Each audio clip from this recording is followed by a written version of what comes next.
The flower's dying. It needs water.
It's locked, all right. It's locked. It's locked.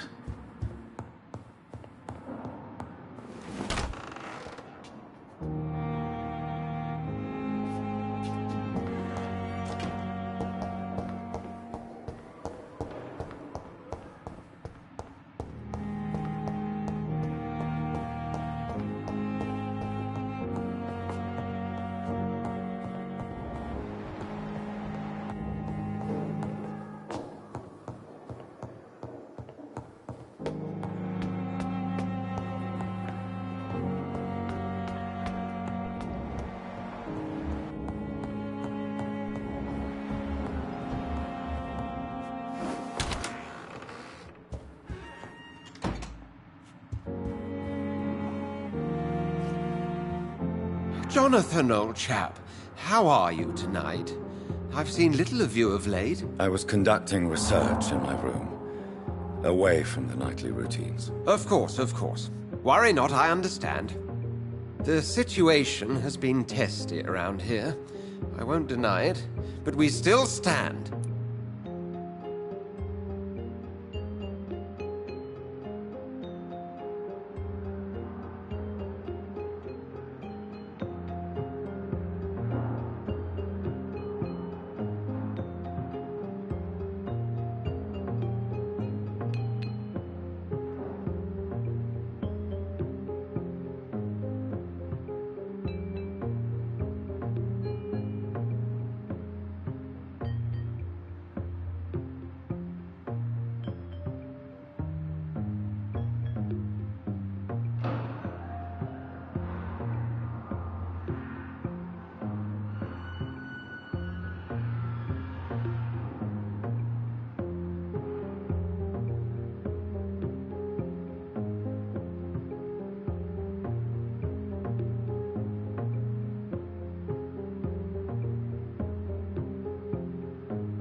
What news do you bring? The news is not good, my friend.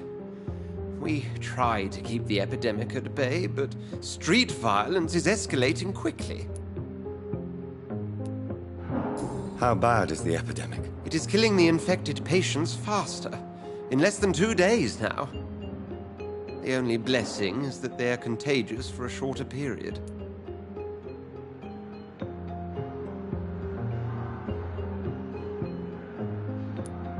Tell me more about the violence. Jeffrey McCallum seems to have sent his war dogs on a hunt. On a nightly basis, Priwen patrols exterminate every skull and vampire they find. Have they come closer to the hospital? No. They mainly focus on fallen districts or abandoned buildings. But they're growing in numbers. They must be recruiting heavily.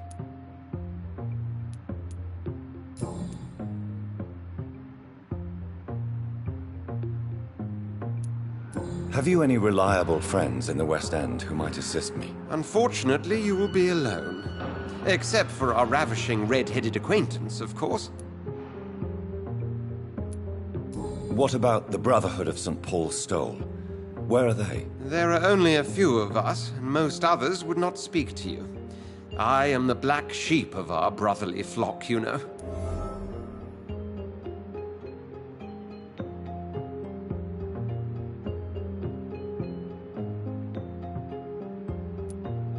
What of my commission here at Pembroke Hospital? Nothing to fear, Jonathan.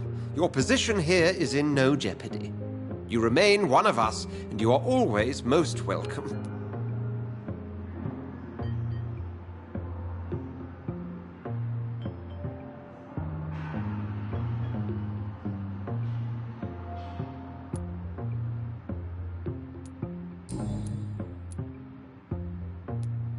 I have received an alarming letter from Lady Ashbury.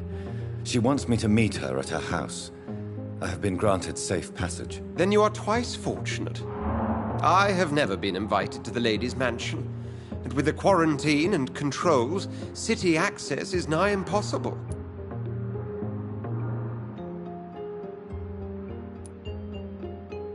Is the quarantine serving any purpose? It is helping slow the propagation of the epidemic. But as long as we have no clue to its origin, its efficiency is limited.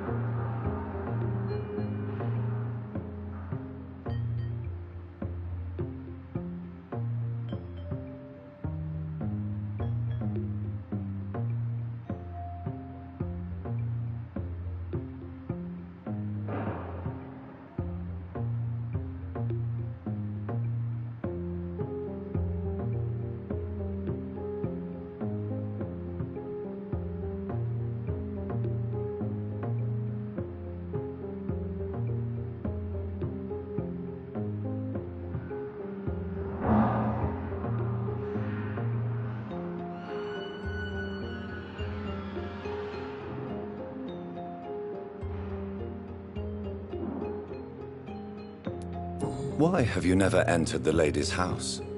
You are one of her good friends, are you not? My dear Jonathan, you have no idea how reclusive the good lady normally is, nor in what great esteem she must hold you to let you into her domain.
Thank you, Edgar. We shall speak again later.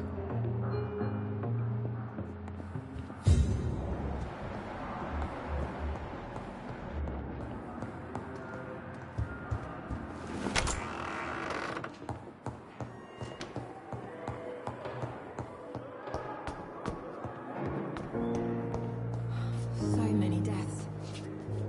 And what of my...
Good evening, Nurse Hawkins. Good evening, Dr. Reed.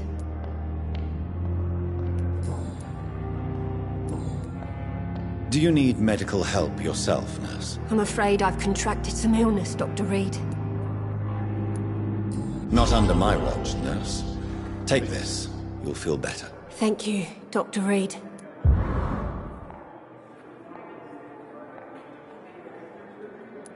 Goodbye, Nurse Hawkins.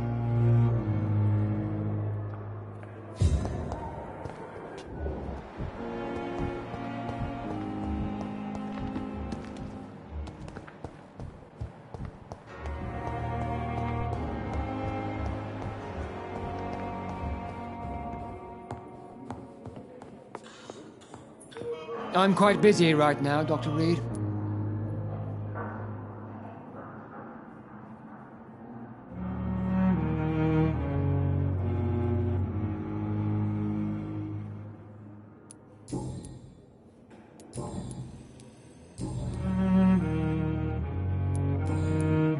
Do you need my assistance? Don't be ridiculous. I'm capable of dealing with this myself. I've just not taken the time to do so. Then you are lucky that I have taken the time to do so. Consider it a gesture of solidarity between professionals. I wish this hospital could have received as much attention from you, Dr. Reed. We do not see you in surgery very often.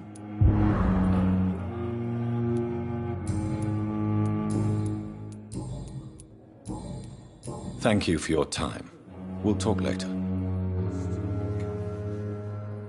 How can we be sure we're making a difference?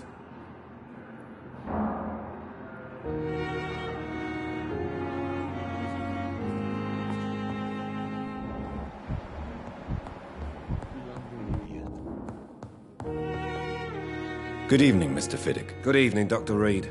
Any news about my operation?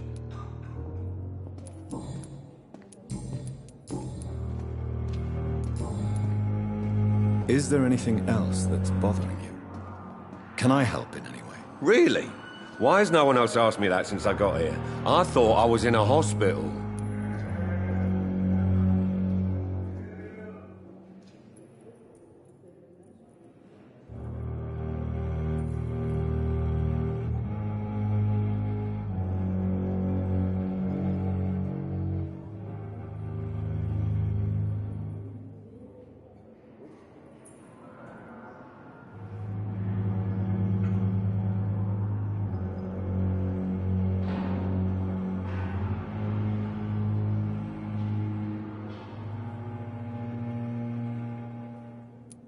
Unfortunately, you are not the only person who needs help. And complaining about it won't do you any good. Well, perhaps you're right, Dr. Reed. I'm sure if me missus was still alive, she wouldn't be happy with me going on like this.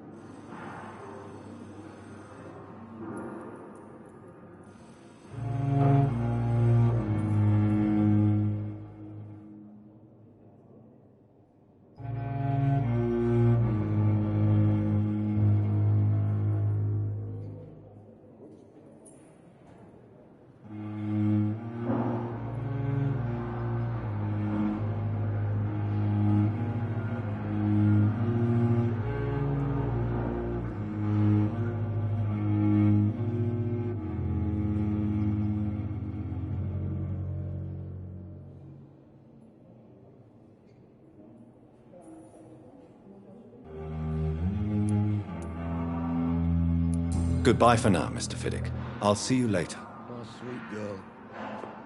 Reads me like a book.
I will not let you down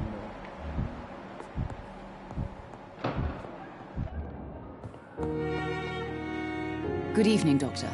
How is my son doing?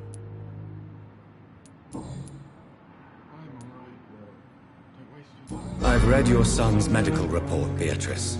It's not the flu or anything life-threatening. What has you so worried? He was at death's door when he was brought here. I just want him to be better as soon as possible. He's not out of the woods yet, you know. He might need to stay here longer than expected. Take care of him then, Dr. Reed. People here only seem to focus on contagious patients. I worry my poor Mortimer will be neglected.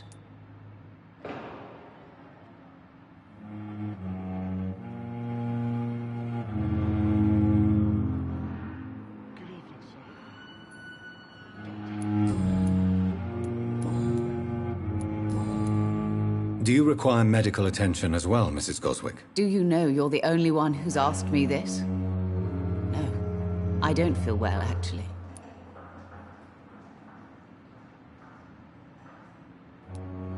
Despite what you think about this place, I can tell you with absolute certainty, taking this will help you recover. Well, at least your reputation seems well deserved.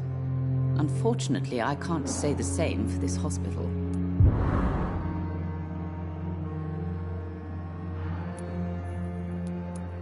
Goodbye, Mrs. Goswick. My sweet girl. She reads me like a book. Keep anything from her.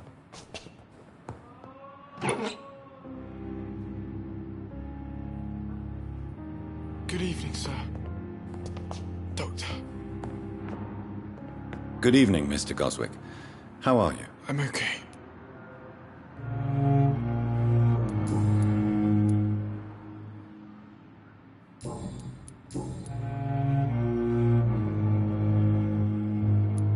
Your medical report says you're not affected by the Spanish flu.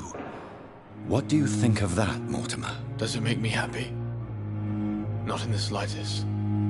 If it was up to me, I would have left this place long ago. I know I don't belong here. And why do you think you don't belong here? I know the staff have more important things to do than look after me. There's plenty of patients here who need their attention. How painful is your throat, Mr. Goswick? So painful I'd rather not talk at all, Doctor. How painful? So painful. I'll let you get some rest, then. Good evening, sir. Doctor.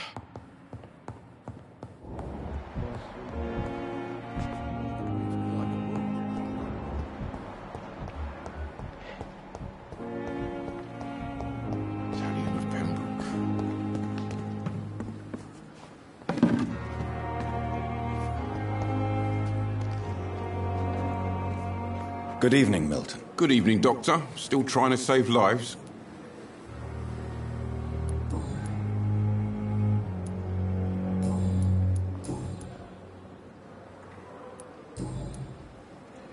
Do you need any medical help, Milton? I'm afraid I do. Like everyone in this hospital.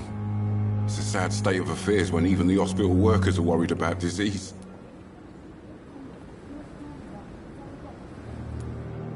Our job brings us into contact with all kinds of infections, Milton. There's no shame in being ill while you're in a hospital. That's easy for you to say, Doctor. I get the feeling you don't fall sick often. Well, thanks, anyway. I'd like to see your goods. Wise choice, Dr. Reed. A reliable gun is...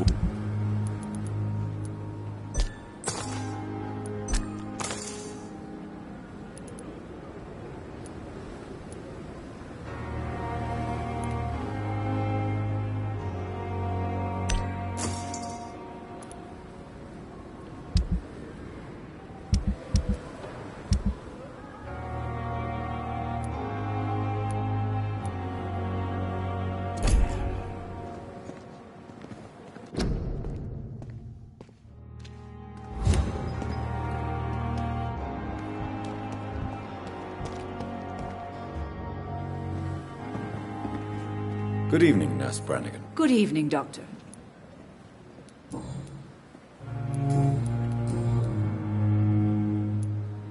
According to the report I read, your unprofessional conduct put a patient in danger, Gwyneth. That's not true.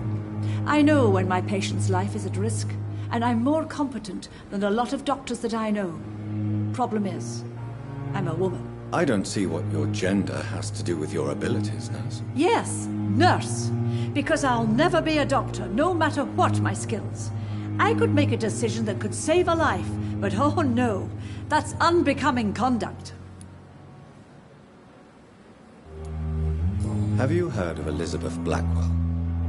She was the first woman listed on the UK Medical Register. Change is slow, but it will come. And you will always have my support. To have the right to study shouldn't be determined by sex, skin, or wealth. That's all I'm saying.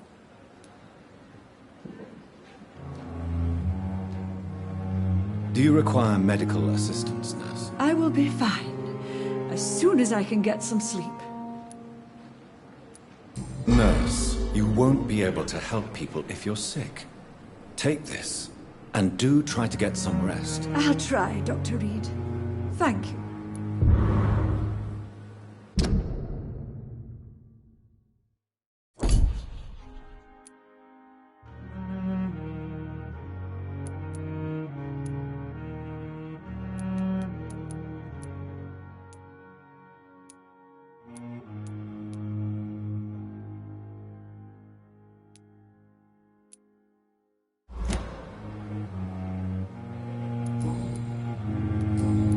Goodbye, Nurse.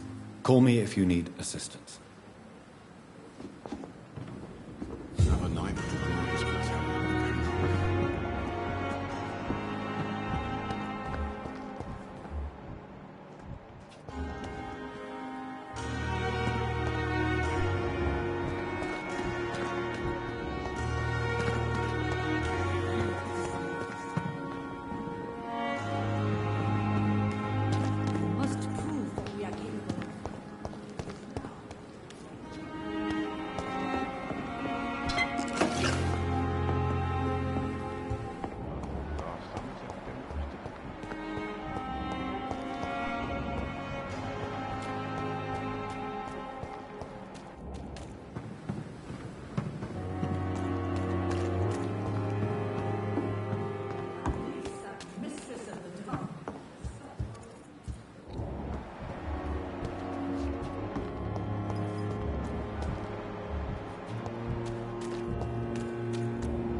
Hello again, Mr. Blight. I'm happy to see Mr. Thatcher is safe, for now. I'm eternally grateful, Doctor. We were total strangers and you helped us anyway. Can't thank you enough, sir. Are you concerned about the living conditions in the city? Of course I am. I'll be stuck here for as long as Oswald refuses to go to hospital. And, unfortunately, it seems the violence is rising. What kind of violence? I believe people have armed themselves and started to attack those that show signs of contagion.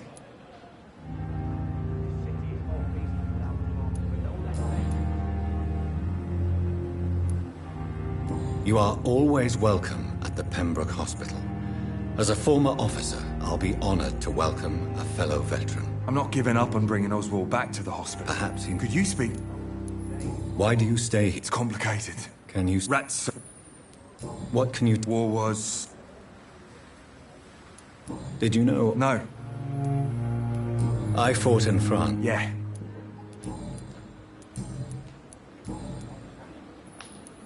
What caused your phobia of rats, Newton? It happened last year following an artillery attack.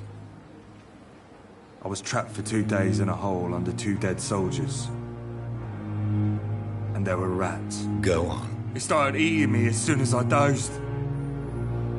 Gnawing at my ears, my fingers, lips.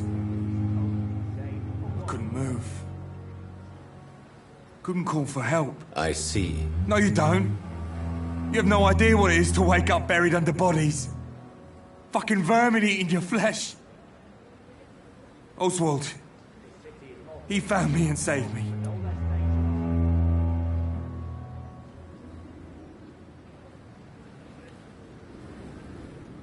Do you need medical attention, sir? Afraid so. In the war, I was always worried about picking up something, getting some infection. Unfortunately, I've got that fear in London now.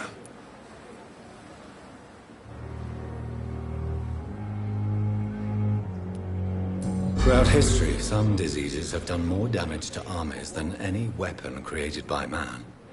You were wise to be careful. You're working at the Pembroke Hospital, aren't you?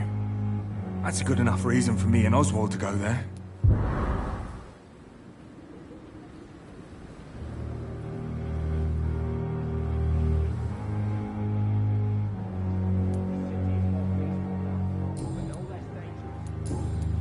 Do you need medical attention, sir? No thanks, sir.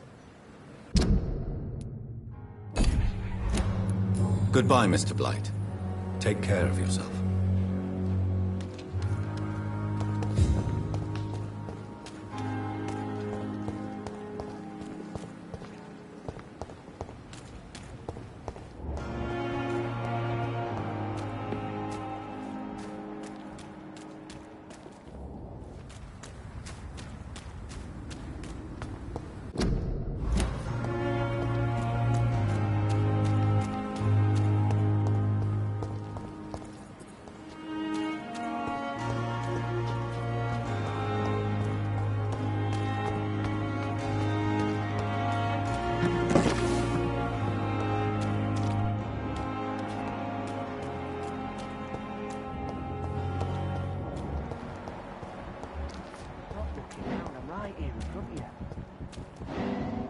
It's locked, all right.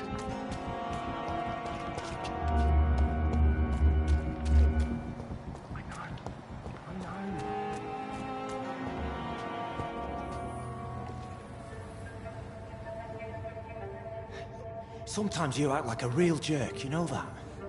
Come on, Ozzy, don't be like that. What? Like what? Like someone who felt betrayed by the man he loves? Did you ever even try to find me? Rescue me? You know, it's not like that. I wanted to. I was so afraid to leave the hospital, not to be seen with you. Look, we survived this shit together. That's all that matters. I know you did your best.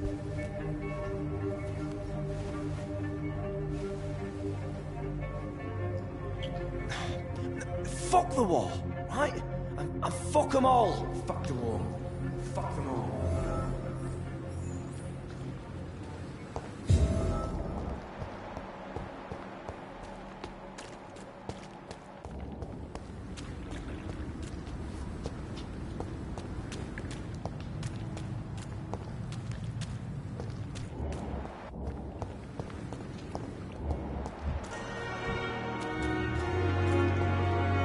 Hello again, Mr. Thatcher. Do you feel any better now? Yes, this neighborhood may stink of dog shit and...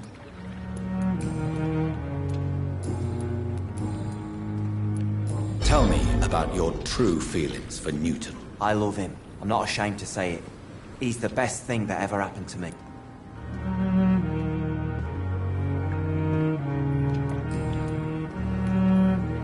Tell me. I love him. I admire your honesty. Courage. Have you all I know.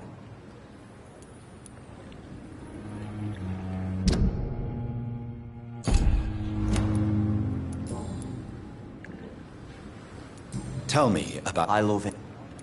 Why?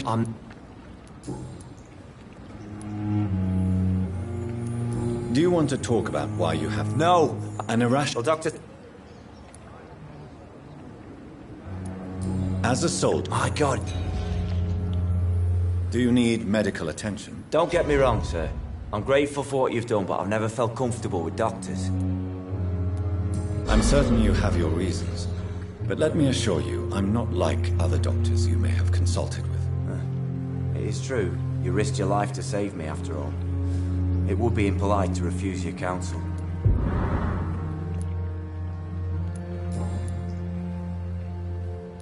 Mr. Thatcher, do you have a job? No. Since I came back from the war, I spent most of my time and energy just trying to forget. I understand what you mean. I was a soldier too. No. Nobody can truly understand what I've gone through. Why were you locked in that sewer? What happened? I went by the canal after an argument with a friend. Got chased by these fucking wankers and had to barricade myself in, despite my claustrophobia. Tell me about your claustrophobia. Has anyone given you an official diagnosis? That's what the bloody doctors said. But I don't want to go to a hospital to get checked again. I'll deal with it my own way. Why did you run? What was the reason for your argument? Newton wanted me to go to a hospital. Oswald, why did you not go to the Pembroke Hospital to seek medical help? I don't trust doctors. All they care about was their careers and processes. I won't be locked in any room again, by anyone. Your fear of being trapped is not I've seen enough but... Goodbye, Mr. Thatcher. Try to take care of yourself.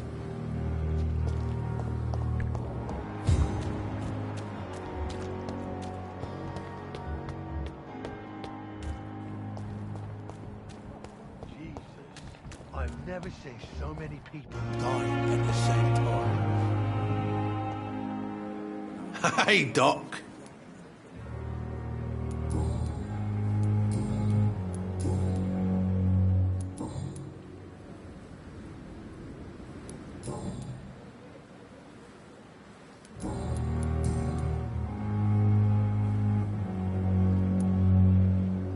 What can you tell me? Marriage is the sweetest You mean your wife? No, I mean, we both have claws. Am I right to assume your wife's... I was so mad, I threw away the... Your wife? That knife has always been my lucky... A lucky... We all have our... You're lucky to be alive, Mr. Cox. I hope you're starting to take better care of yourself. Of course. The sooner I'm able... I'll leave you for now, Mr. Cox. Jesus, I've never seen so many people dying at the same time.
Good evening, Dr. Reed.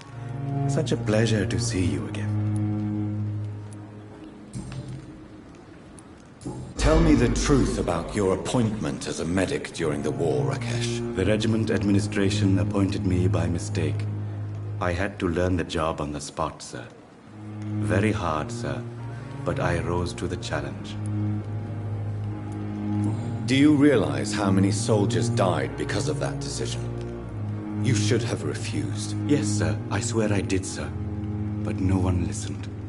When the first wounded arrived, I had to do what I could. It is an unbelievable story, Mr. Chidana. It was a time beyond belief, Dr. Reed. But I'm happy not to deal with the wounded. I prefer caring for the dead now. You can't impersonate a doctor. You can't improvise a medical education. People could die at your hands. You're absolutely right, sir. But as a field surgeon, it was more like being a butcher. Do you believe you have really helped these people? My ratings were within the averages of the regiment.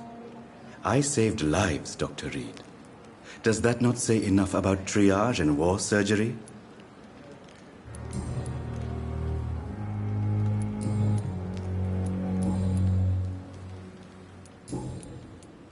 Please show me what you have to sell. Of course. It's just trinkets and curios, really. But I'm sure they can be useful.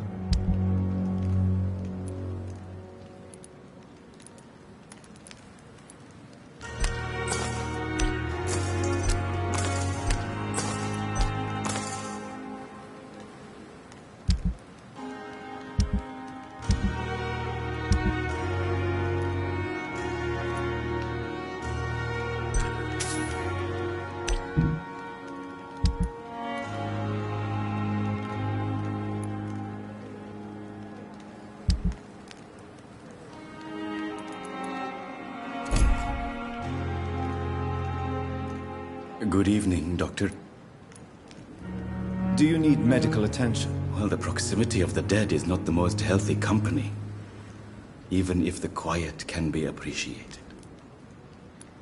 Don't take too many risks with your health, Mr. Chidana. None of us are immune to this disease. And that is a good thing.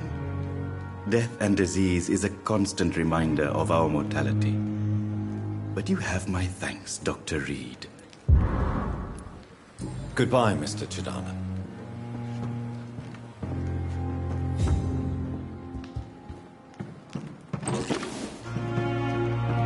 It's locked, all right. I cannot enter.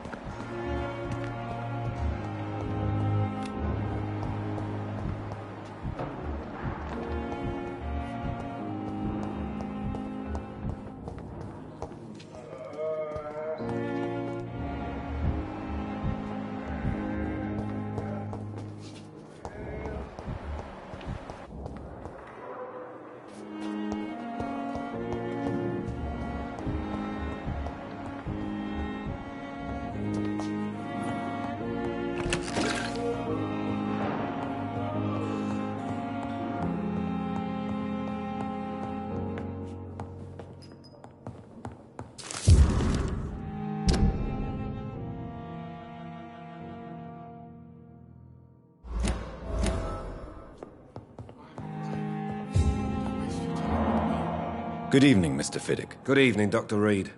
Any news about my operation?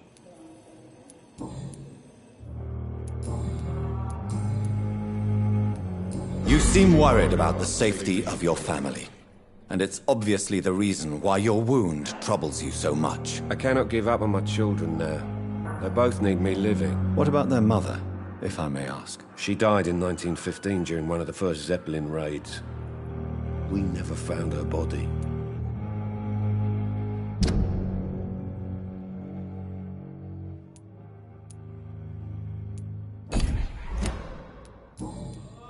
Goodbye for now, Mr. Fiddick. I'll see you later. I will not let you down, my boy. Don't waste your time with me.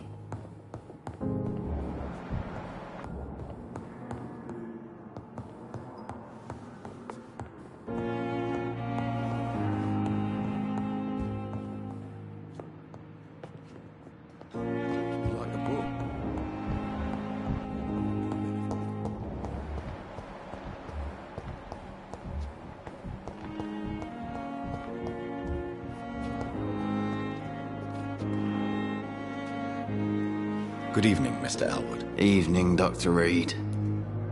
Soldier, do you need assistance? Not really. I think I caught something in this bloody hospital. I swear I'm dead, yet smiling inside, Dr. Reed. As long as you remain here, I will make sure you don't have to worry about your health. Don't think you can do much about it. Damage is done.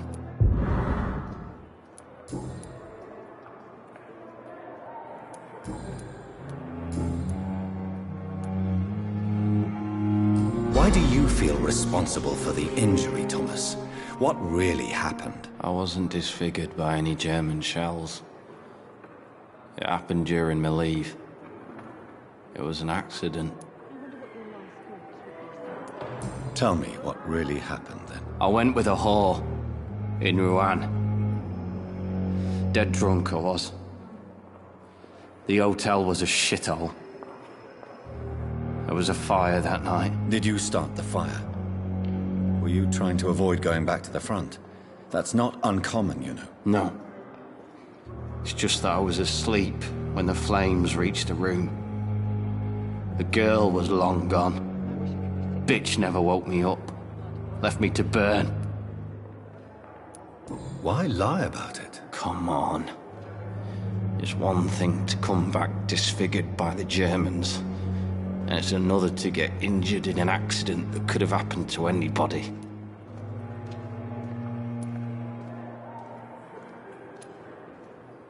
Reconstructive surgery. I don't want to wear a bloody mask for the rest of my life. Why lie? Come on. Reconstructive. I don't want to...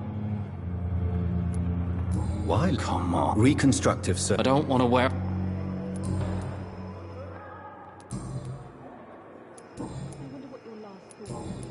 Goodbye for now, Mr. Elwood.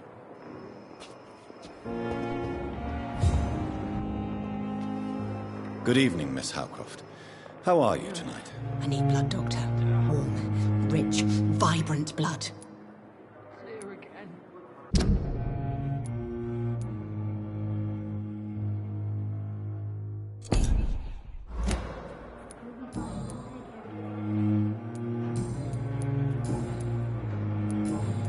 I'll leave you, Mistress of the Dark. Time has lost its effect on me, but the suffering continues. Fear and disgust.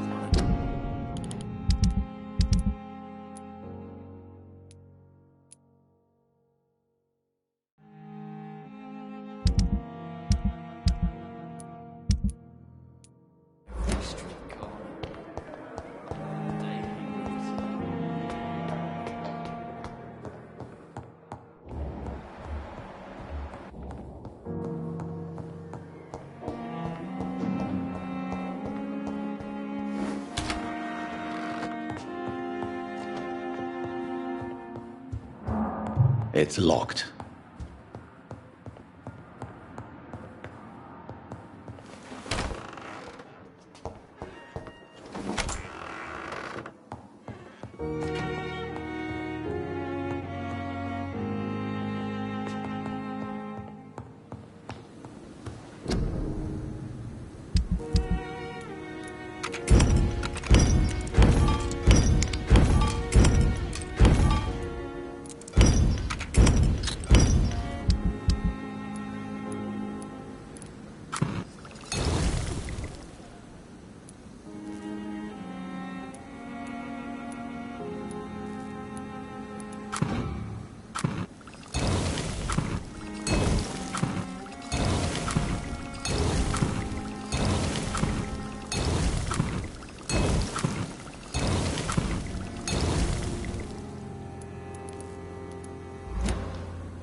can't believe I'm doing this.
Stay back, sir! He's mine!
I have this thirst for blood.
Easy does it, boys! Over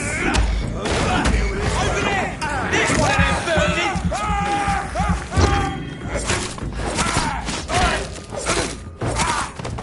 Filthy piece of shit!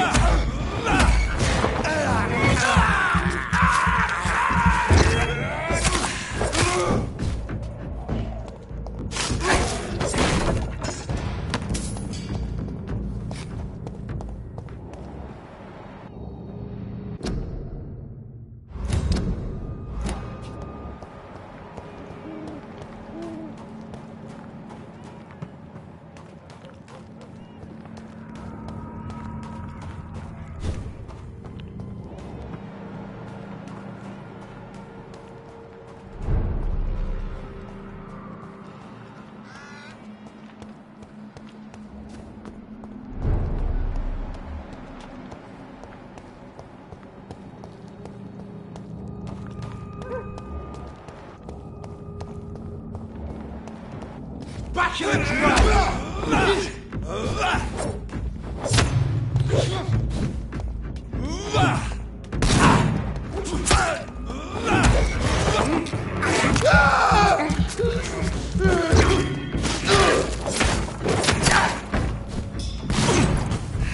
Bloody monster! I'll send you to hell!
Good evening, sir.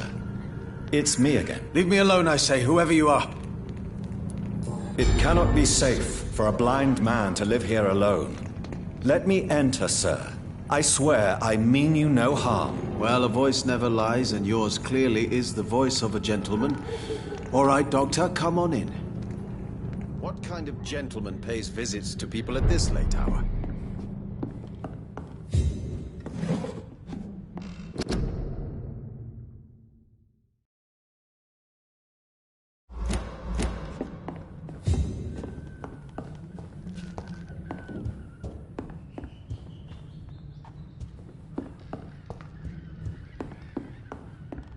Tell me, how do you see the world these days?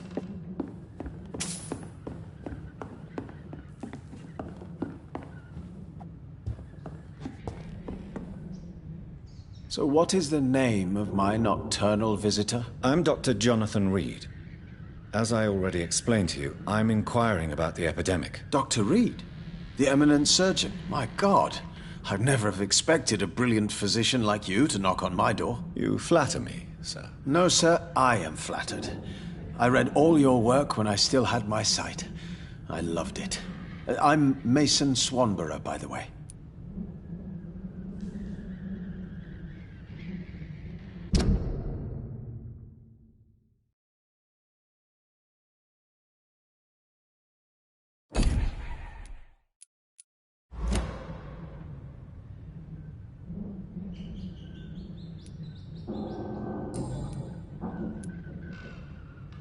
And what else have you learned about me, Mr. Swanborough? I know you assisted Professor Carell in France, and that you invented a new blood transfusion method based on his work. Yes.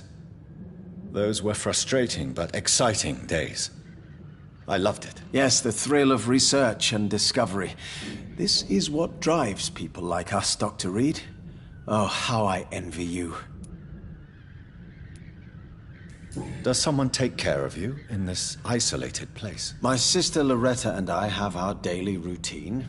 Every morning and evening she comes by so we can talk and eat. Then she leaves and I stay. Do you not appreciate your sister's visits? Loretta is the best and worst thing that happened to me, and I believe she could say the same thing about me. Where does your sister go? Well, let's just say, she earns enough money for us both. What's so amusing about that? I won't hide the truth from you. Loretta sells a fake miracle elixir to the sick people of Whitechapel.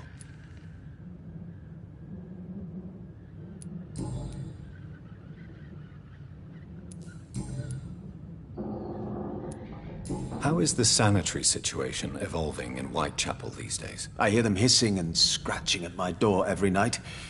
The sick made mad by the fever. But these walls are thick, and my lock is solid.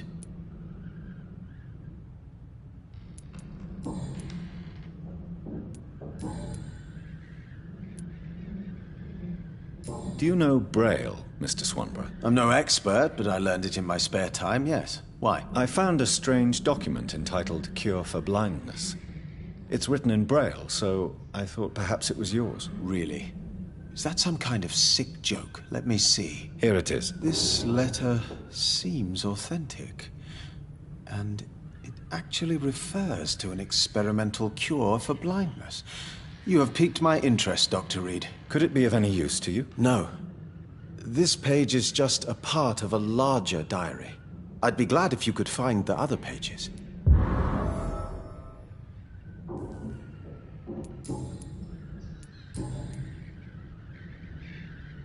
You seem unwell, sir.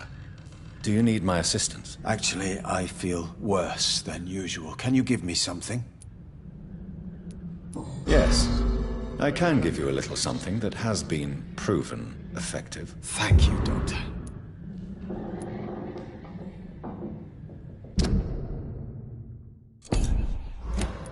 Goodbye, Mr. Swanborough. I'll leave you now. Wandering in this part of town at night, you're either brave or a fool.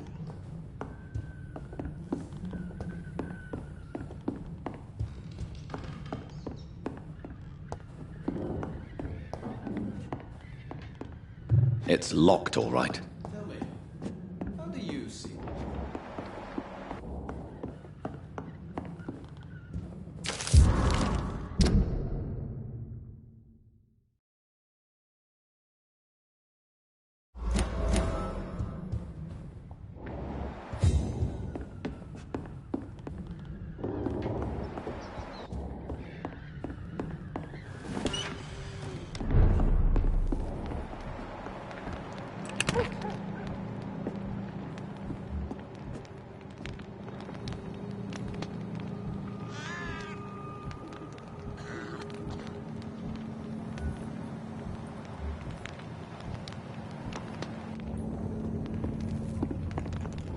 feeble.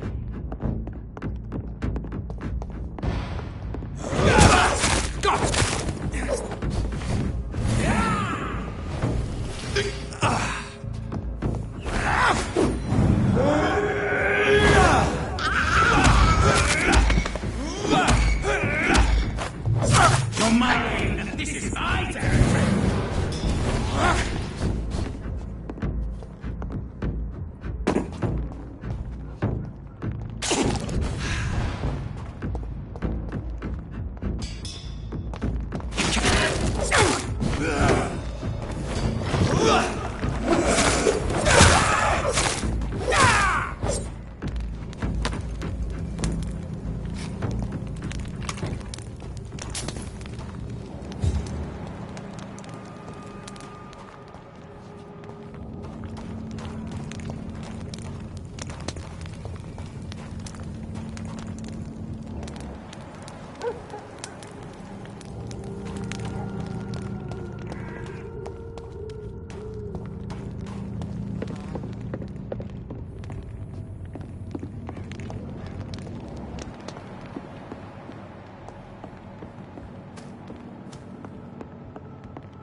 All right, time to make some more of that miracle stew. Where is the burner?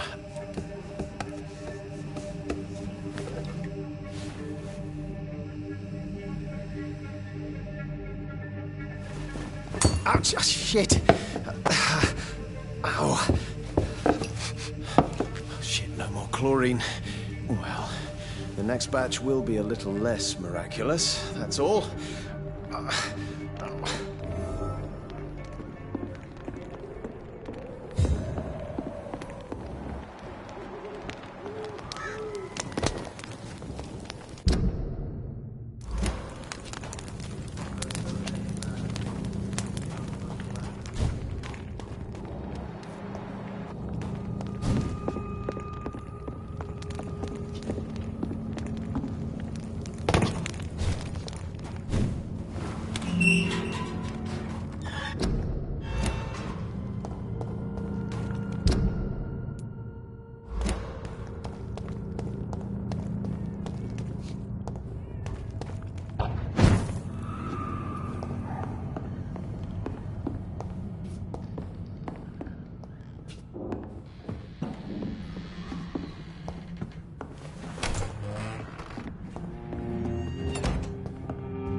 I can't believe I'm doing this.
Leech spotted! See that fancy card? This one's a top!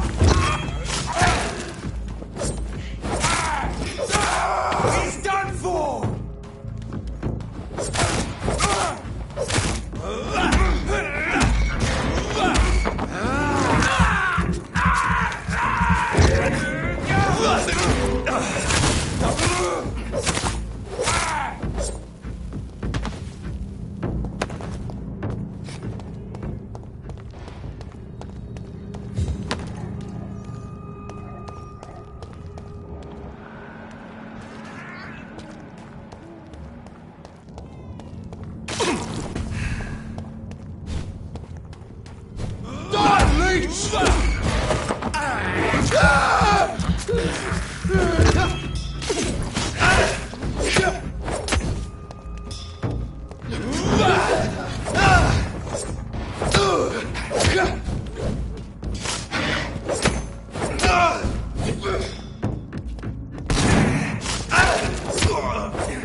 You're feeble!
Good evening, Doctor.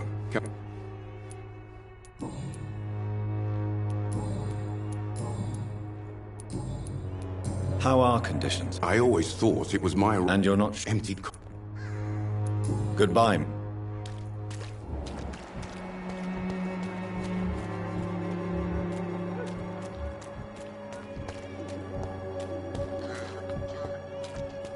Pay me a glass and I'll be gentle. Pay me a bottle and I'll be... Good evening, Christina. Clayton Darby claims he will expose the crisis in Whitechapel to all of London. Do you believe him? I believe Clayton's courage will erode with time, until he finally leaves Whitechapel to start another fight somewhere else. Why this skepticism? How can you speak about starvation if you've never been hungry? Or about poverty? Or anything else you have never suffered from? Are you talking from experience? I've seen your type come here to get a good fuck in a cheap room or a dark alley before going back to their fancy houses in the West End.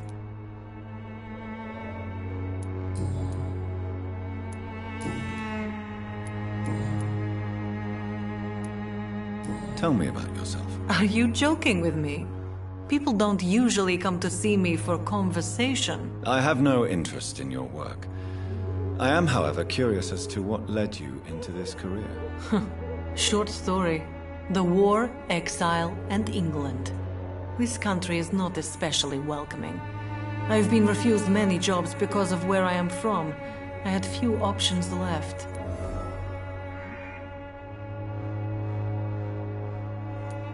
Many people must deal with poverty, but not all choose to sell their bodies. That was your decision. And when exactly was the last time you looked for a job? Or worried about the rent, or what or when you were going to eat?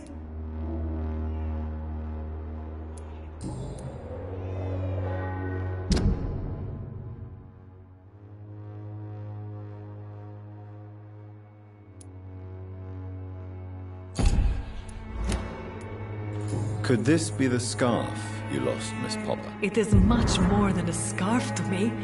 It is the only thing that connects me to my family and my country. Thank you so much.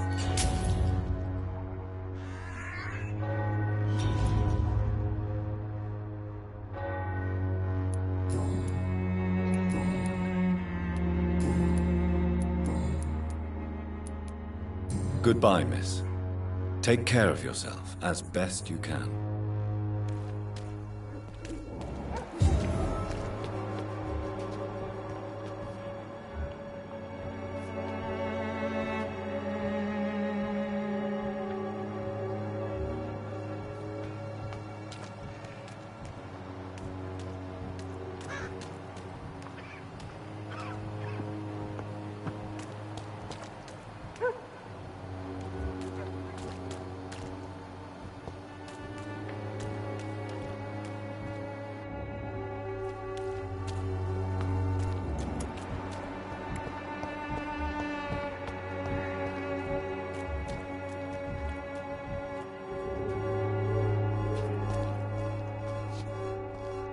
You again? What do you want this time? How is the sanitary? I'm not easily scared, but crazy killers are not...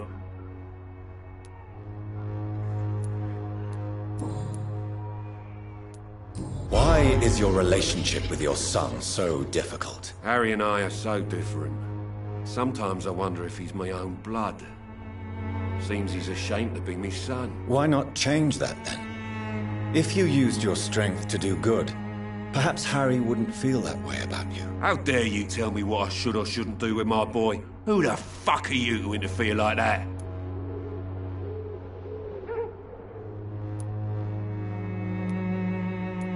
I don't doubt your motives. I'm certain you simply wish to provide for your family. But this desire might be the cause of your misery. I don't think I like your attitude, sir. In fact, I'm starting to dislike your face so much, I might try to improve it, see? I'd like to see you try, Colossus Joe. In the meantime, are you sure I can't be of any help to your son? I am a doctor, remember? Never. Harry's... complicated.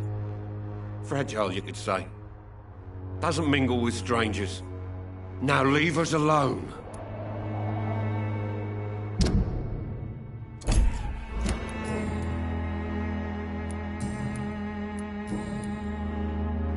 Can I offer you my medical expertise, Mr. Peterson? Keep your medicines for others.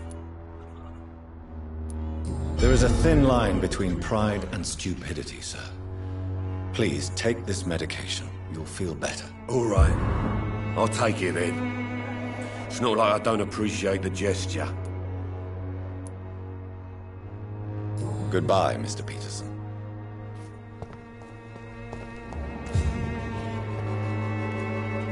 Fancy buying something, sir? You never lose your focus, do you?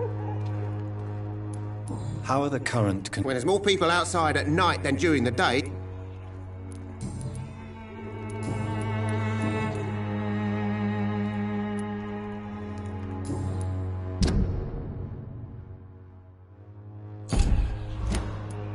Right then.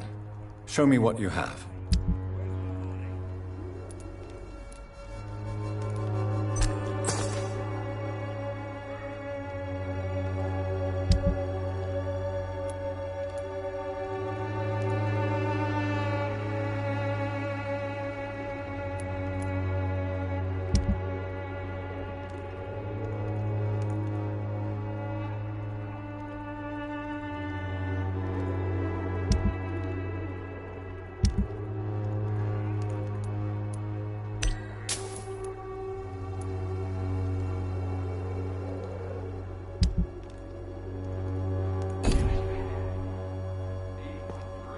Fancy buying? You never... Do you need help, sir? To be honest, I'd prefer you take a look at my stuff. I'd rather be rich and sick than the contrary. I don't quite agree, but I won't argue with you. Please, take this. You'll feel better. Really? Free? Don't take it personally, but charity usually comes at a price. Human nature being what it is. Goodbye for now, Mr. Lewis. I know it's hard to believe, but this district has always been wretched. Don't let your guard down,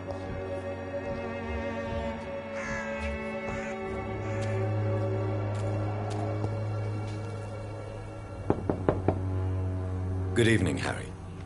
May I come in? Sure. Sure. Even my dreams are soaked with gloom. So, may I ask you a few questions? I'm not bothered. What could be worse?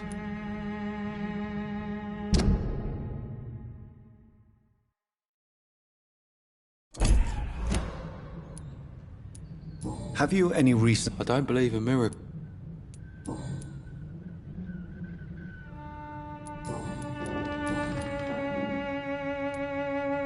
You and your father have a difficult relationship, Harry.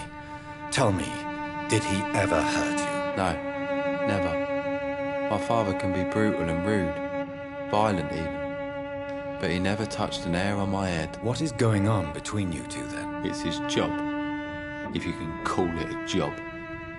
He bullies people. Men and women we know, like poor Mr. Lewis. It's just not right.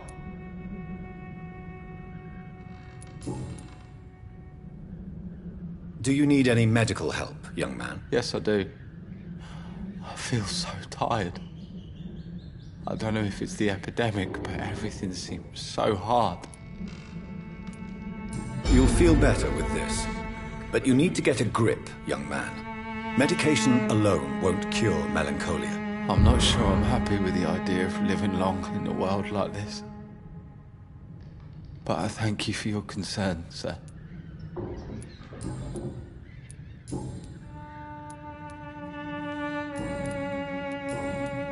Goodbye, young man. Take care of yourself. Even my dreams are soaked with gloom.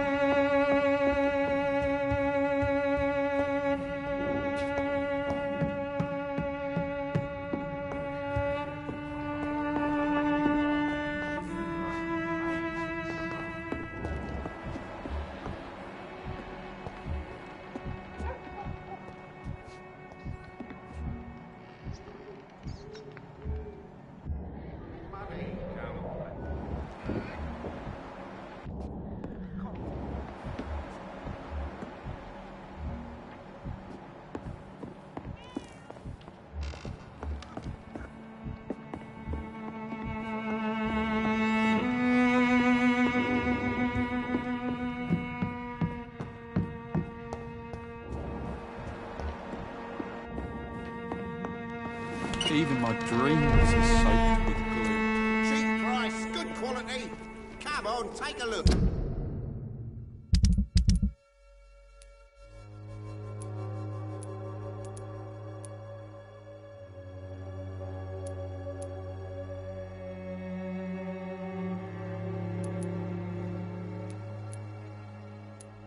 Don't be afraid.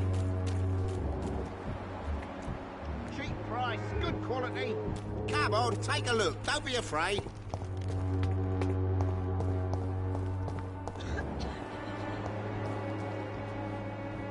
People are talking about this Colossus.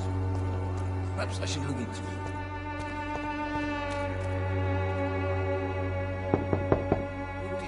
Hello, Mr. Petrescu. Hello, Dr. Reed. Come on in.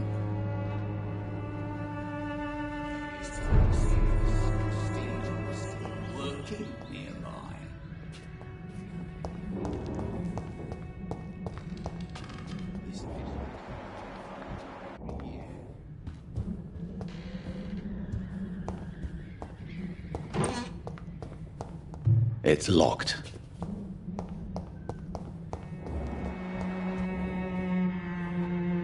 Yes?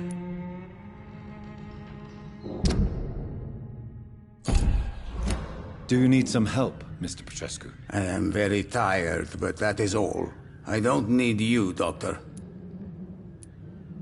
Well, I think you do.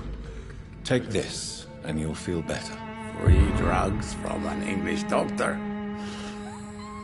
It must be my lucky day.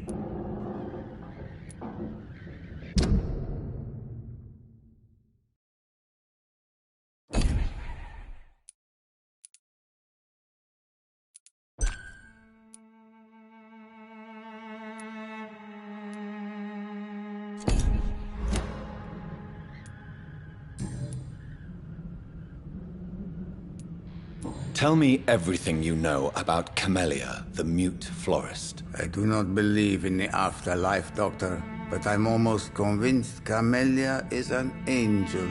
She volunteered to give out our medical leaflets.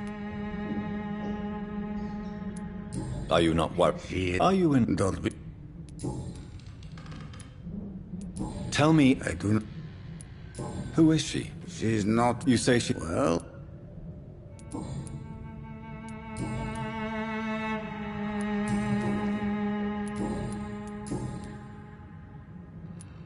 How is Nurse Crane these days? I don't know what you told her, what kind of deal you made, but Dorothea seems less anxious recently. Thank you for that, Dr. Reed. Goodbye, Mr. Petrescu.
Welcome back, Dr. Reed.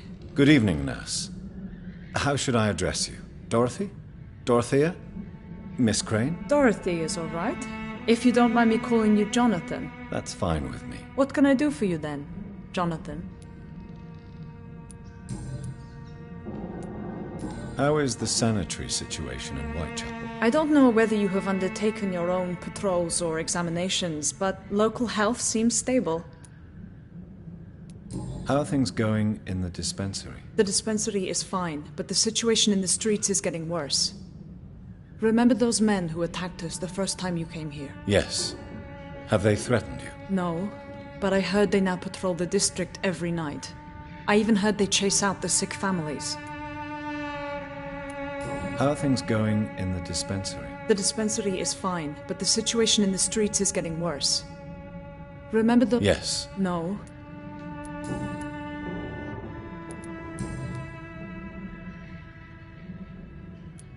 Do you need medical help, Dorothy? I'm a professional nurse. Rest assured, I'll ask for your help if I need it. Are you not afraid of dying? The epidemic is deadly and very contagious. I'm more afraid of being locked in a cell. I've seen what most hospitals do to the sick staff. They keep them hidden to avoid panic. Do you trust me? You forced me to resign after you caught me trying to save a dying patient. Of course I trust you. You're a blackmailer, just like me.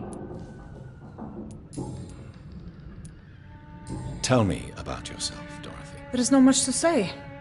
My real name is Dorothea Crasciunescu. I was born in Romania, and I may have been the best nurse Pembroke ever had, before you fired me. Do you think about going back to Romania once the war is over and the epidemic here has been contained? Jonathan, this war will be over long before you will see any improvement in Whitechapel's sanitary situation. Do you regret your time at Pembroke? I miss the energy. There was so much to do, so much to learn. Even though I was double-crossing the board, I felt I was part of something worthwhile there. I hope you've stopped jeopardizing this facility with your illegal business, Dorothy. Yes, I have. Most of the time. But the blackmail money is too useful to stop it completely. I just target less dangerous people. Who is the current victim? I would rather you did not know. You are my client, not my accomplice. Besides, I'm much more cautious since the first time you found me.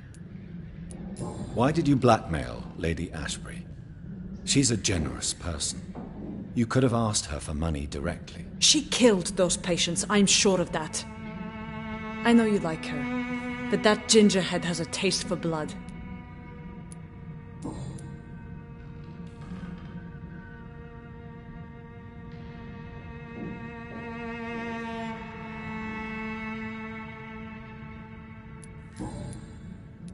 Show me what you have in stock, please.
It's locked, all right.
People are talking about this Colossus. Perhaps I should look into it. Mr. Bates. Evening, Doctor. Have you heard anything about Nurse Crane and her dispensary? Not really.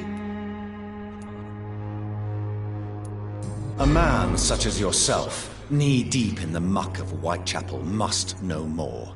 Speak now. Yeah, thanks to Nurse Crane's dedication, these foreigners keep coming to Whitechapel, and my lodgings welcome all. So business is booming. More than ever. Hope Nurse Crane's dispensary does nothing but flourish. More money in my pocket in the end.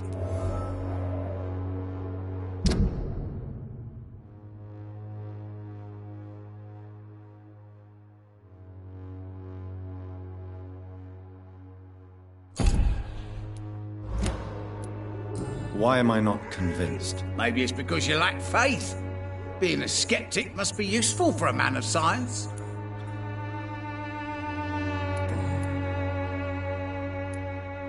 How are conditions in Whitechapel at present? The way this sickness is spreading, I don't think there'll be enough new bloods to replace those tenants I'm losing from this bloody thing.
Goodbye, Mr. Bates.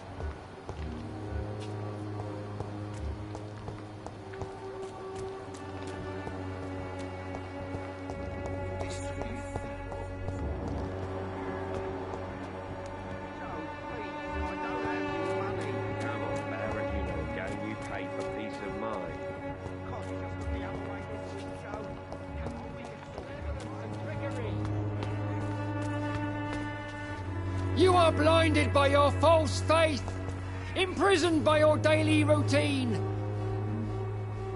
Good evening, Mr. Whitaker. It's Father Whitaker, my son. So, are you still lost in your rational delusions?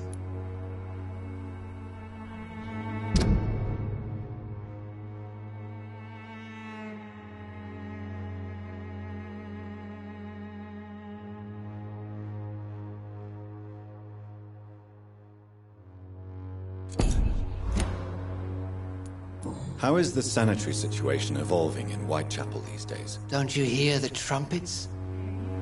The apocalypse is upon us, Dr. Reed. The final battle.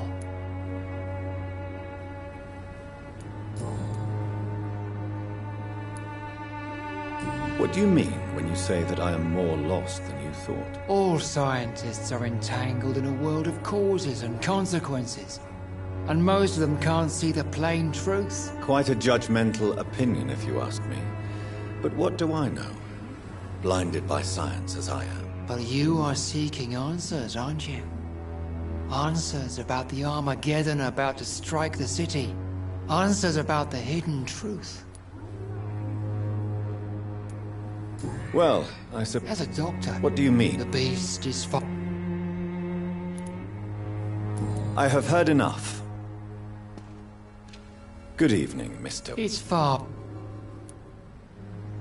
Don't you fear getting sick yourself? Faith gives me all I need, my son. If I must fall, then so be it.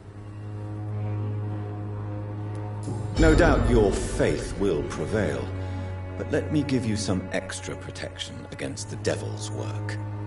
Medicine. Blessed be your generosity, my son.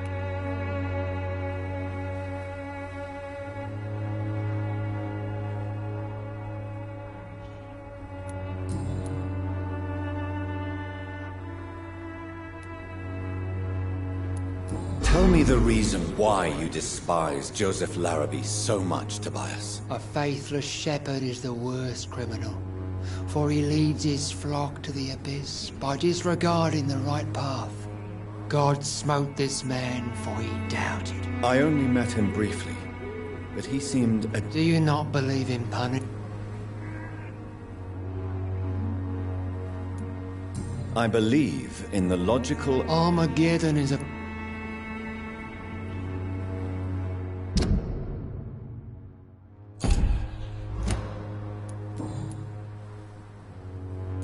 I have heard enough for tonight.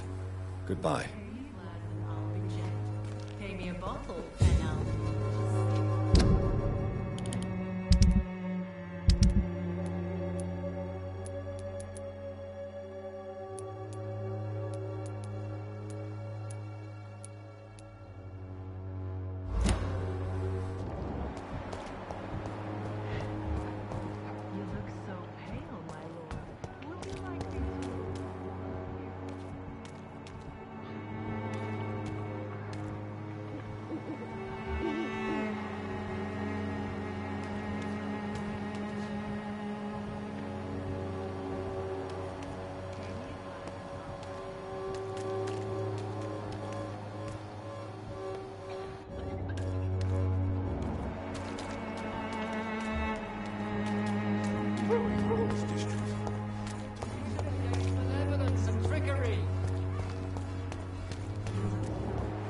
blinded by your false faith.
I tell you.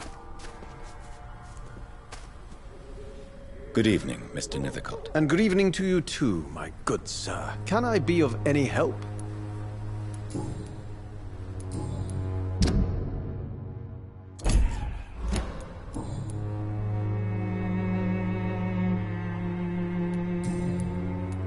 How is the I imagine. I'll leave.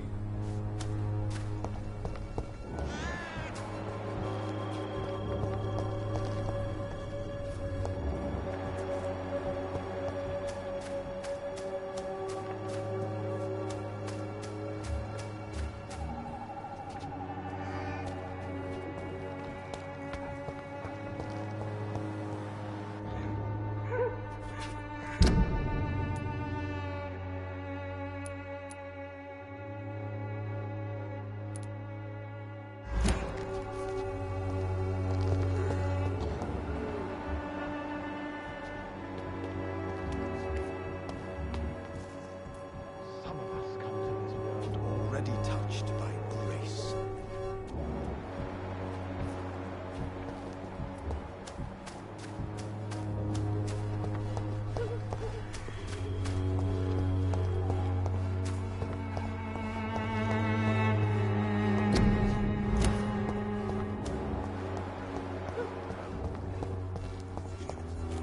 Don't know what's like a secret or a plot. Must reveal.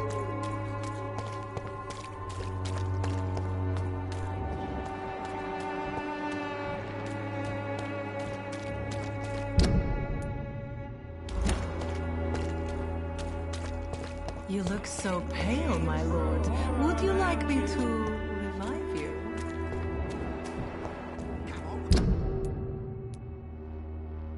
You can sort it out, right? It's not my call, Baron. You pay one way or another. Please, Joe. How long have we known each other? What we even used to say names?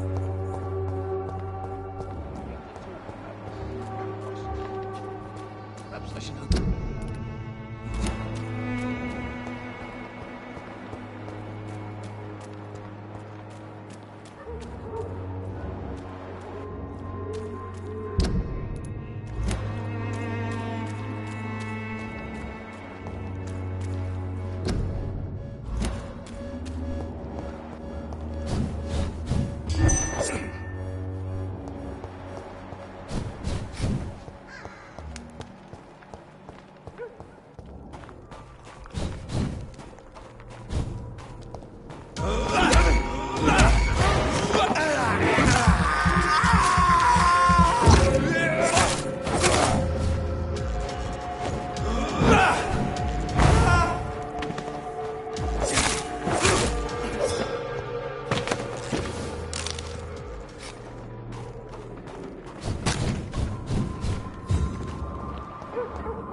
price, good quality.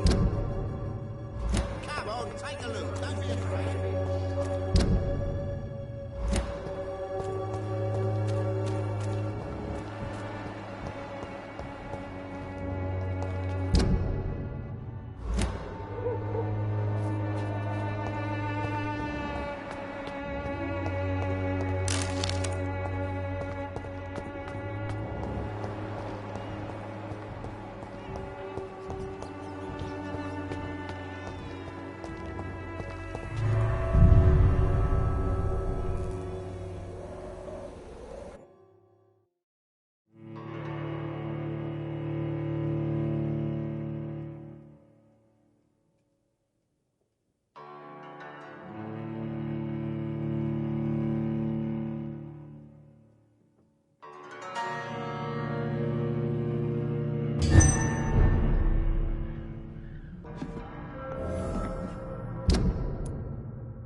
You still want more from Christina?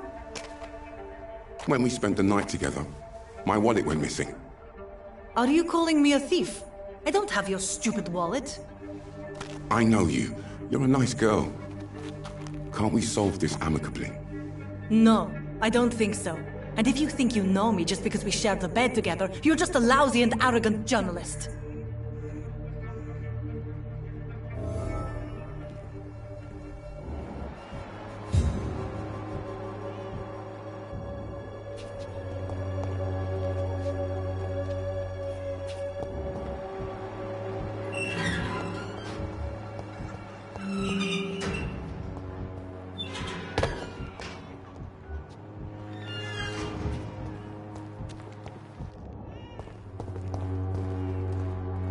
Good evening, Doctor. Can I help you? Tell me, Clayton, do you really think this young woman stole your wallet? Christina? Yes. I recently met her. A nice girl, despite her questionable conduct.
How exactly did you meet Christina? During my investigation, I offered my hotel room to her to rest and get away from the street. And what happened? The next morning, my wallet and my watch had disappeared. I suppose that's what you get for being a good Samaritan. If you are going to sleep with a lady of the night, Clayton, I would advise you to be cautious. I can't really be mad at her, though. She's just trying to survive. She doesn't have many options. Was it wise to become so intimate with a woman you were supposed to interview, Clayton? Maybe it was. But I have learned to look for the inner truth and beauty in people.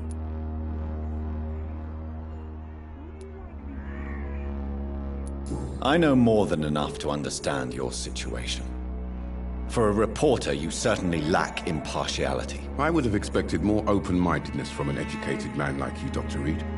If you have no further wisdom to impart, I shall take leave.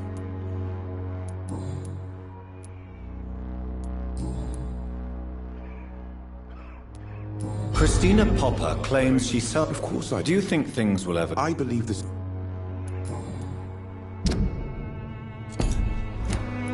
Goodbye, Mr. Darby. Farewell.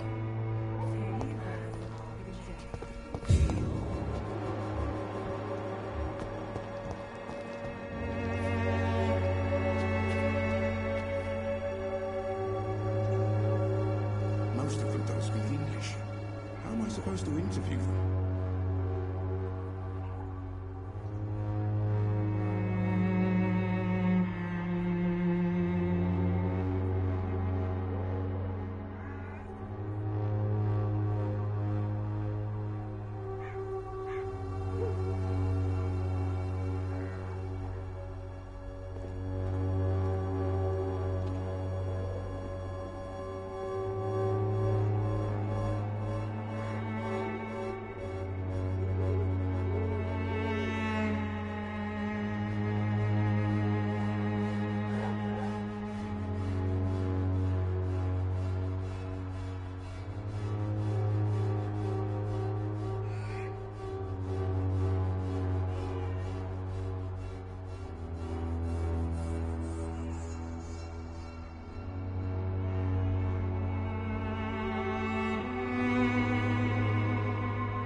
rubbish. How am I supposed to interview?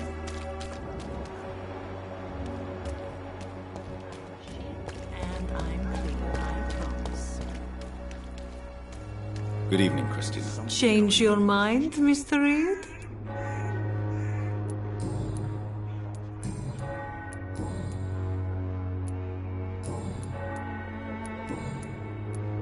Did you steal Clayton Darby's wallet? Tell me the truth, Christina. Of course I stole it. But I never thought he would come back to look for it. Why did you do it? He seems to trust you. For a time I thought he was different from other men. In the end, he just wanted to sleep with me. Same as the others.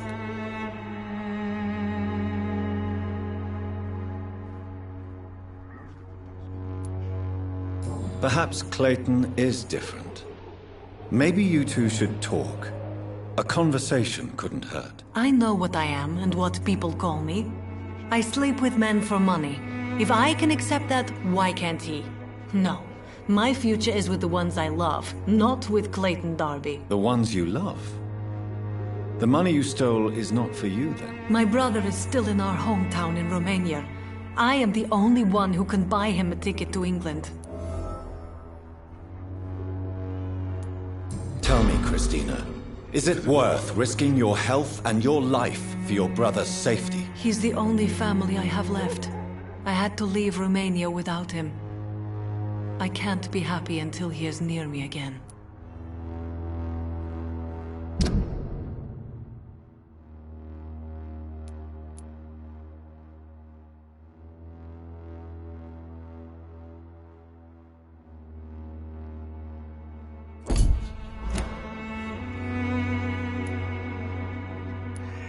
I understand your concern. I spent many months away from my family when I served on the front line in France. Every time I write to him, I fear I won't receive an answer. It kills me to know he is still there. England is perhaps not the best place in the world to live at the present time. Are you certain it's worth the sacrifice? You think you know it all because you fought in the war. But my brother is no soldier. I know. We all understand the risks to soldiers, but we don't necessarily recognize the civilian casualties caused by these conflicts. Yes. Wars are decided by rich men who will never take the risk of being shot, raped, or maimed. Does your brother know what you do to earn the money to bring him here? Don't be simple, of course not. And he must never know. Everything will be different once he is here with me. You are a tough woman, Miss Popper. I admire that. Each time I was going to give up, I would look at that scarf my brother gave me. It gave me enough strength for another day. And then, I lost it.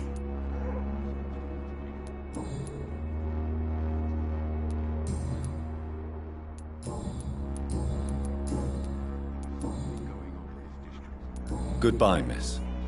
Take care of yourself as best you can.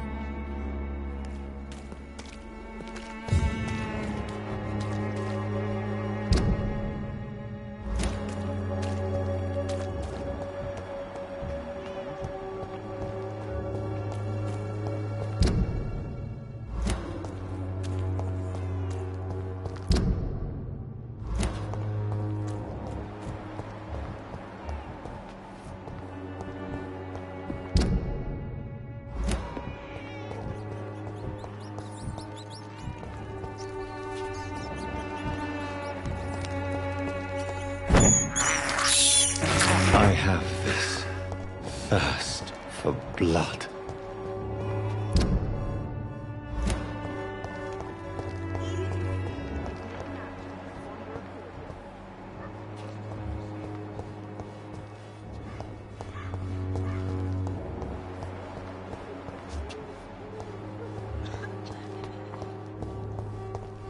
Pain has made me blind.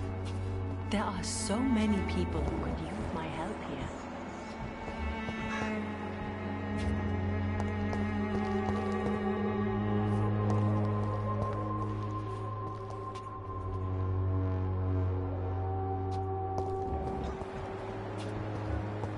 I'm used to seeing death.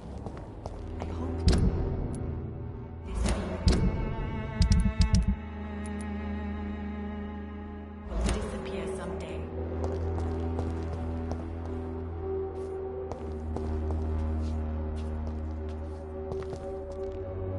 Good evening, Zhao Shu. 晚上好, Dr. Reed. It's good to see you again. What are you doing with your time, now that you're back in Whitechapel? I've decided to help the poor and sick of the neighborhood by handing out medicine. That's very charitable of you. But why do it at night? I've noticed that the most desperate people tend to go out after dark. Hence my presence, to help them when I can. Giving out medicine? How can you afford to do that? I am a rich widow, Dr. Reed. My departed husband left me enough money to last the rest of my life. I can spend some on those who don't have any. Why don't you move to a better neighborhood? I thought about it, I confess. To go back to the same empty home every day still hurts me a lot. Why stay here then? I am a woman of habit, Dr. Reed. And for now I am happier being useful in a familiar place than I would be anywhere else.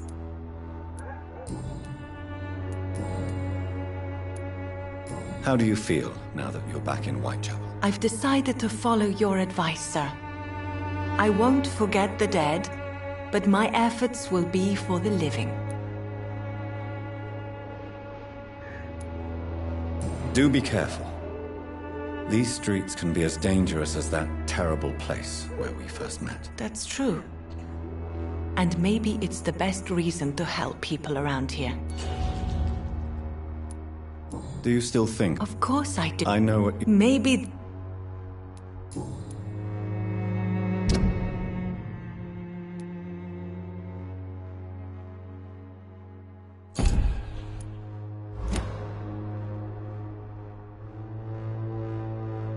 How do you feel?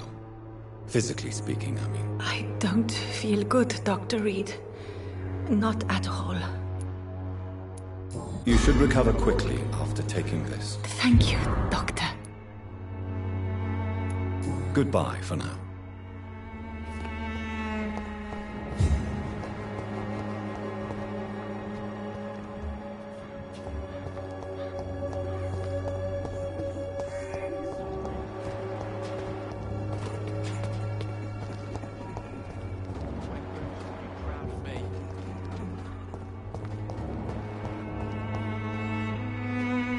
How are you, boy? I'm not your boy, all right? Now piss off.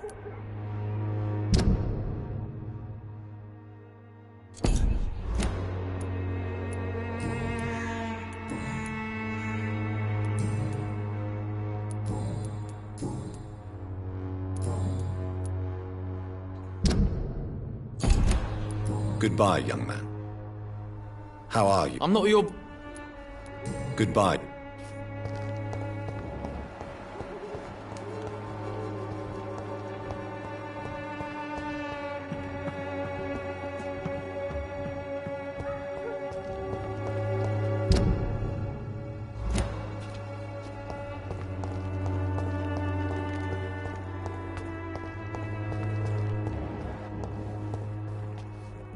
Good evening, Benjamin. Can I help you? I'm afraid not, Mr. Reed.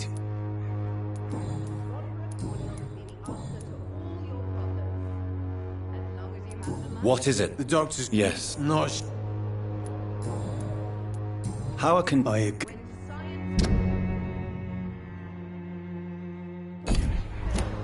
A gun, alcohol, and...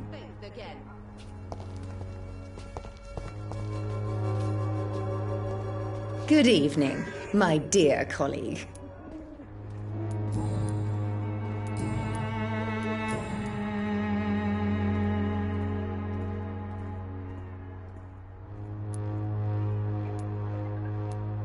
Loretta, is your brother your accomplice, or are you just using him? I would never take advantage of Mason's handicap. He is my brother. He is the person I cherish the most. But if he's not careful, he could make a deadly mistake. You have to be aware of that. He is blind, not stupid.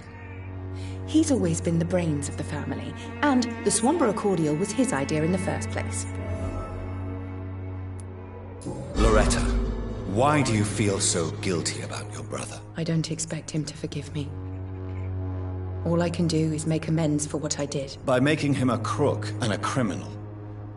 What if somebody decides to make him pay for your scam? Mason is totally capable of defending himself.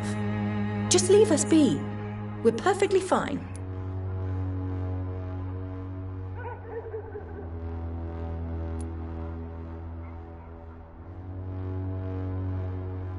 I know how guilt feels between a brother and sister. Are you sure you're not trying to ease your own remorse? Mason wants to be useful, can you understand that? And chemistry is his passion, and the Swanborough cordial gives him a purpose in life.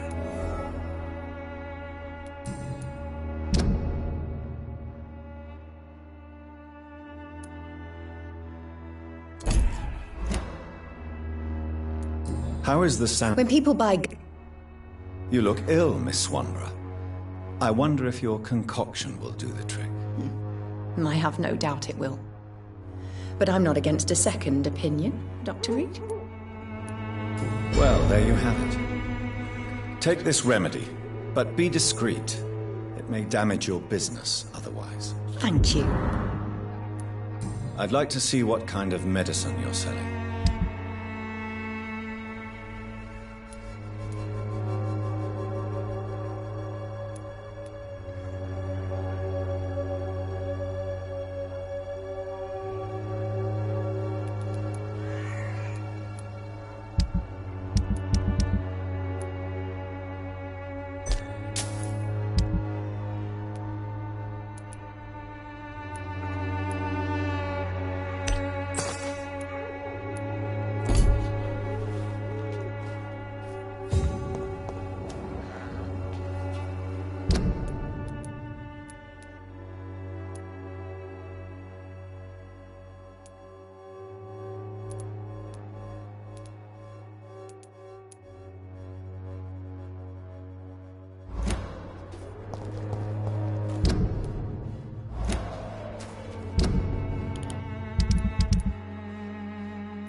Peace of mind.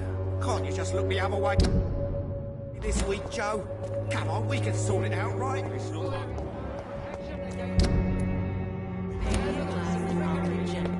Pay me a bottle and I'll be nasty.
I have this thirst for blood.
The flower's dying. It needs water.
fancy clothes?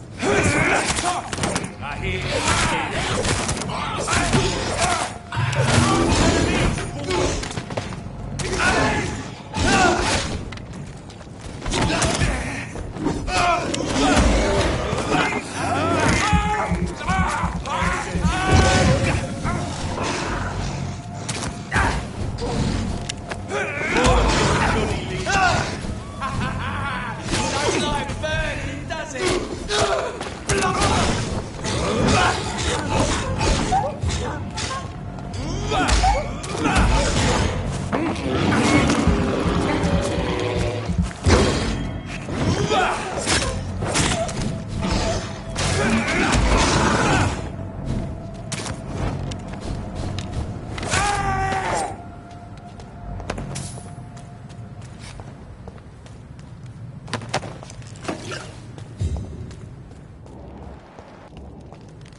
You must prepare, child, for the earth is bleeding and the harvest is upon us. Stay away! Whoever you are! This is no time for petty quarrels, my champion. Can you not hear? The famished queen has awoken.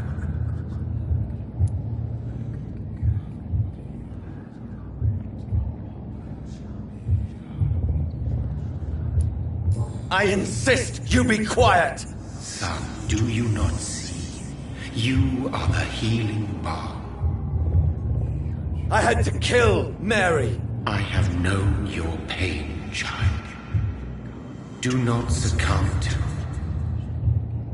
Silence! I dismiss you, now! The land calls for a champion. All and everyone needs you. Silence!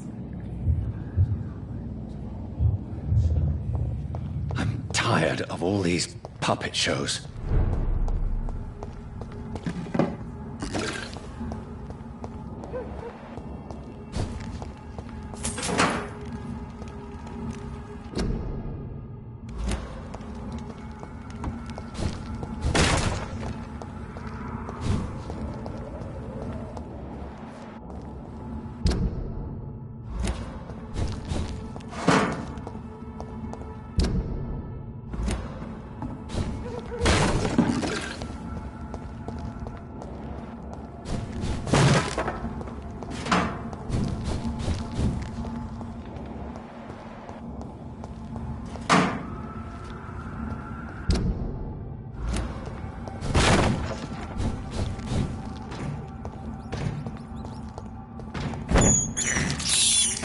This is despicable.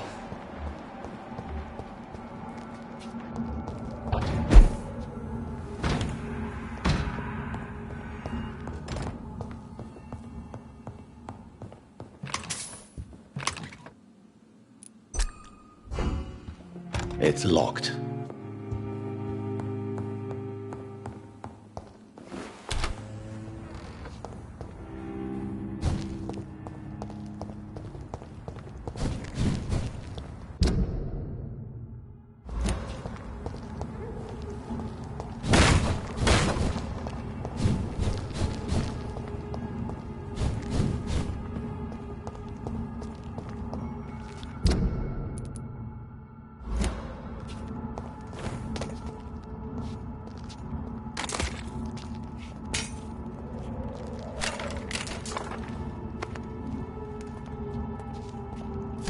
War.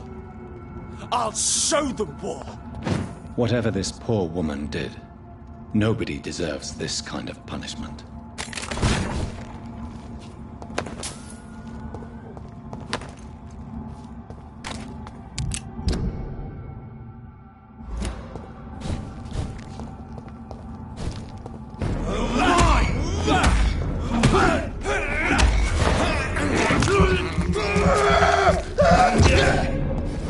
Kill you!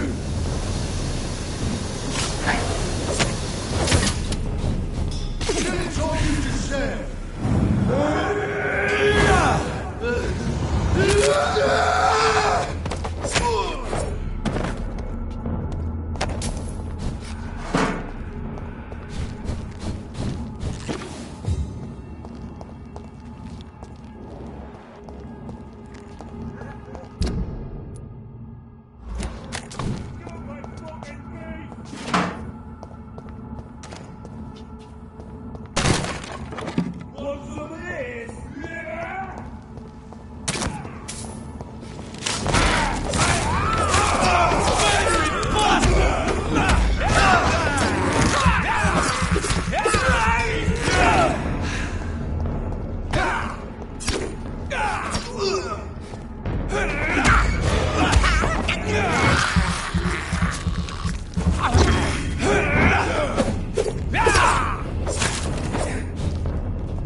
Give me your blood!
You Londoners are not...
You cannot win this!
I have this thirst for blood.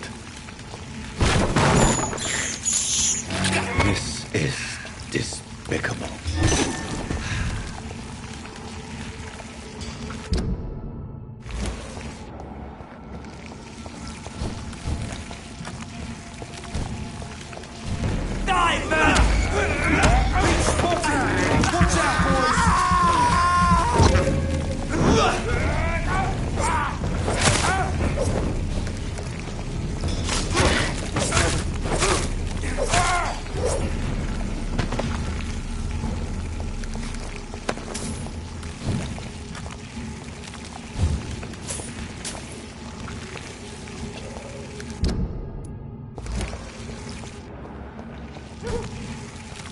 There's one of them. Watch yourselves.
So this is where she lives. What a splendid house.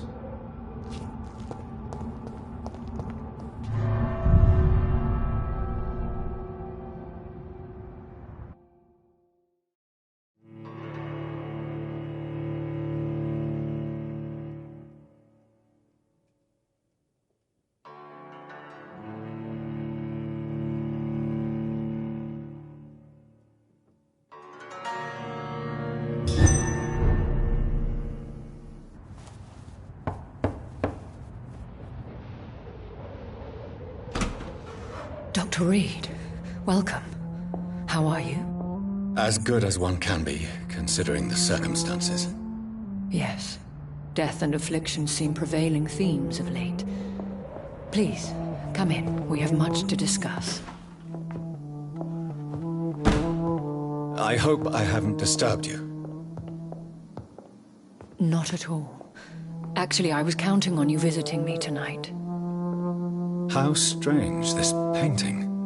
Beautiful, melancholic, yet with a haunting dignity.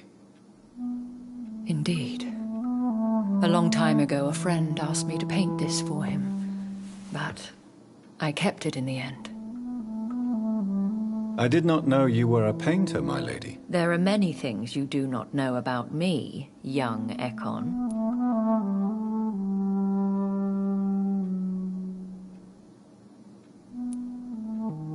Please, call me Jonathan. Please excuse my behavior, Jonathan. I tend to tease my friends when uneasy. What is bothering you, my lady? Your letter was quite alarming. We will talk about this in a few minutes.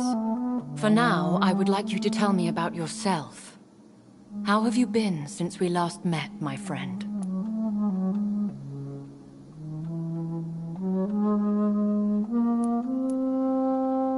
I came to the conclusion that my maker, whoever he might be, must be a powerful vampire. Certainly extremely old. How have you reached this conclusion? He is the only immortal I've seen appear in an ethereal form. His voice, his words seemed ancient.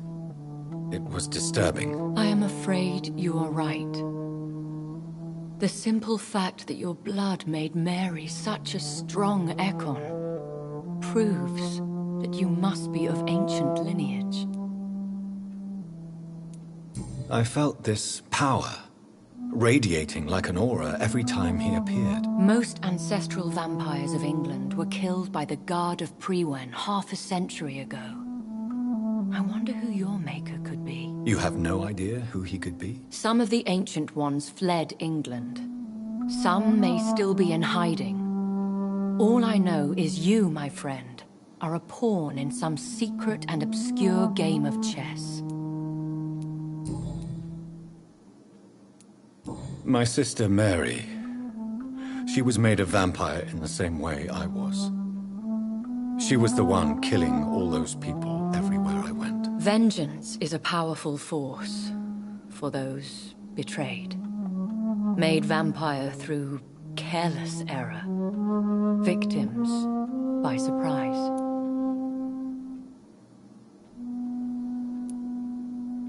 In the end, she implored me to put an end to her misery. But still, I felt I had taken her life twice. I am so sorry for my accidental cruelty. Had I known your dear Mary was still alive, I would never have sent you to pray for her soul in that church. There is no need to apologize, my lady. Your words have been most helpful in these difficult times. Thank you, my friend. If only we could have guided your poor sister through her terrible nightmare. I swear I did not intend that. If only I had known then how vampires are created. That is the scientist speaking. In truth, most of us do not know how it really works. Personally, I make sure my prey will not return to haunt me. What do you mean? I am merciless, Jonathan. I only feed on the dying, and I make sure they are dead before leaving their remains. I think I should ask the questions, your ladyship. After all, it was you who invited me to settle this most urgent of matters. Fair enough, Jonathan. The situation is critical. We do not have the luxury for etiquette. Please do not misunderstand me.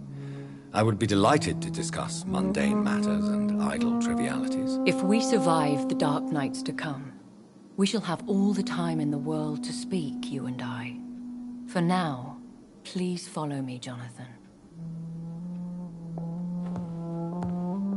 I must say, your house is exquisite. One of the advantages of living forever is having the time to be selective with one's furnishings. I took the liberty of having tea served. You can still drink tea. Can't keep it down, but I do so enjoy the aroma. Let us toast to make-believe. And of course to your health, Jonathan. And to yours, my lady.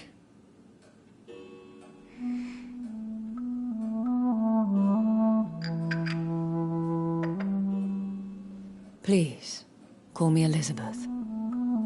So, my lady, why, truly, did you invite me here? I've been asked to deliver an official invitation to meet the Ascalon Club.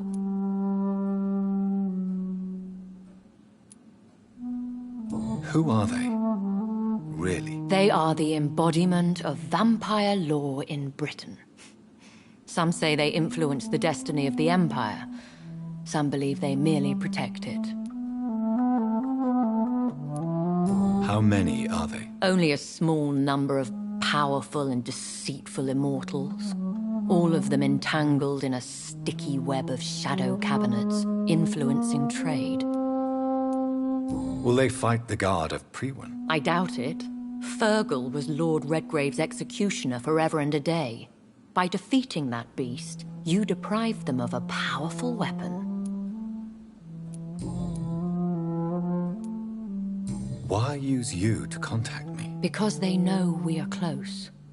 The Ascalon Club has many spies. Their main occupation is gathering information and then deciding how to use it.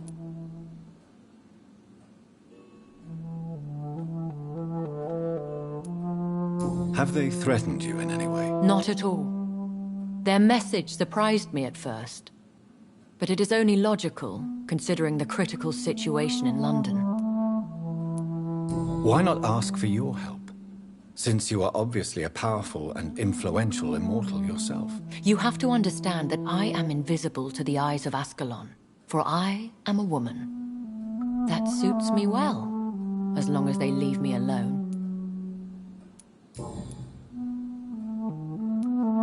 Should I trust them? Of course not. Do not misunderstand me. They can be very useful, but I believe their long-term goals differ from yours. Why meet them then? Because nothing truly important can be achieved in this city without their consent. They could be powerful allies in this current situation. Should I lie to them? We all lie, Jonathan. It falls to you to choose your behavior. The most important rule is to show them due respect. They have done nothing but impede my investigations since I became known to them. Why would they want to see me now? I guess they now see you as Ascalon material. They must have found out what happened to your sister. Proof of the potent blood flowing through your veins. I'm not sure I can accept their invitation. I have seen their handiwork. How Fergal the Beast imposed the club's law. You have no choice, Jonathan.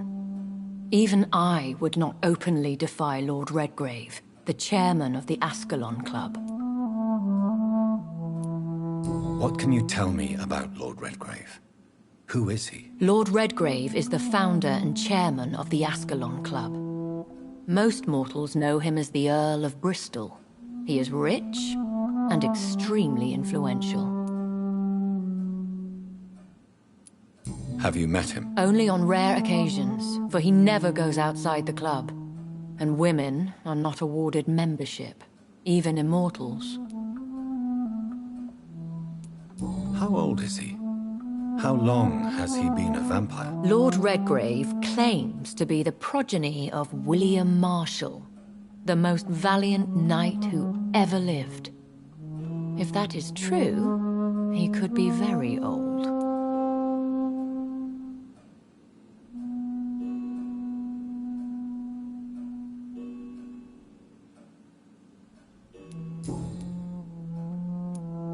How powerful is his reach? The Ascalon Club may be the most influential secret society in England. Not all its members are immortals, but they are all very powerful.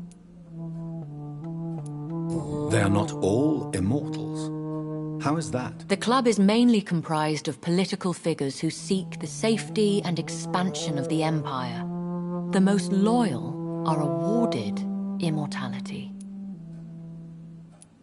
Any familiar or famous names? As the richest, most relentless British tycoon, Aloysius Dawson is considered ideal Ascalon material and has been watched for years. If you are convinced I must meet him, I will heed your advice. Thank you, Jonathan. I understand your reluctance to brush shoulders with London's vampire elite, but we have no choice. Is the situation that critical? Yes. The Guard of Prewen has called for a second great hunt of our kind, and they will stop at nothing to eliminate us. Will the Guard of Prewen and the Ascalon Club fight each other? I doubt it. If Prewen really launched a great hunt, I think most of the Ekons I know would flee the country to escape the bloodbath. I think I saw them kill an Ekon on the way to your house. They seem to have a list with names. To launch another great hunt, they must have collected intelligence on vampire identities and whereabouts. They are a resourceful lot.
Should we fight back? I will not be hunted down like an animal again. I admire your courage, Jonathan. But the best way to fight them is to put an end to the epidemic. This is the only way to clear the air. What is a great hunt? The first great hunt was launched about 75 years ago. In just a few nights, the Guard of Prewen located and destroyed most of the old British vampires. Why start a second one? Prewen has always seen us immortals as a threat to mankind. My guess is they suspect one or more of us as the cause of the epidemic. How did you survive the first hunt? I fled, Jonathan. Like most vampires who survived that slaughter. And I secretly came back when I was sure they had lost my trail.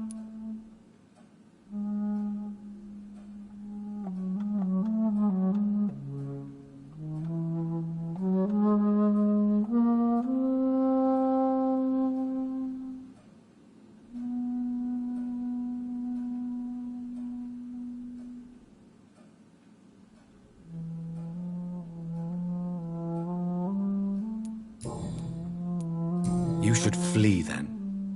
Leave London, the country even. I have seen the Guard in action. They are merciless. Your concern warms my heart, Jonathan. But fear not.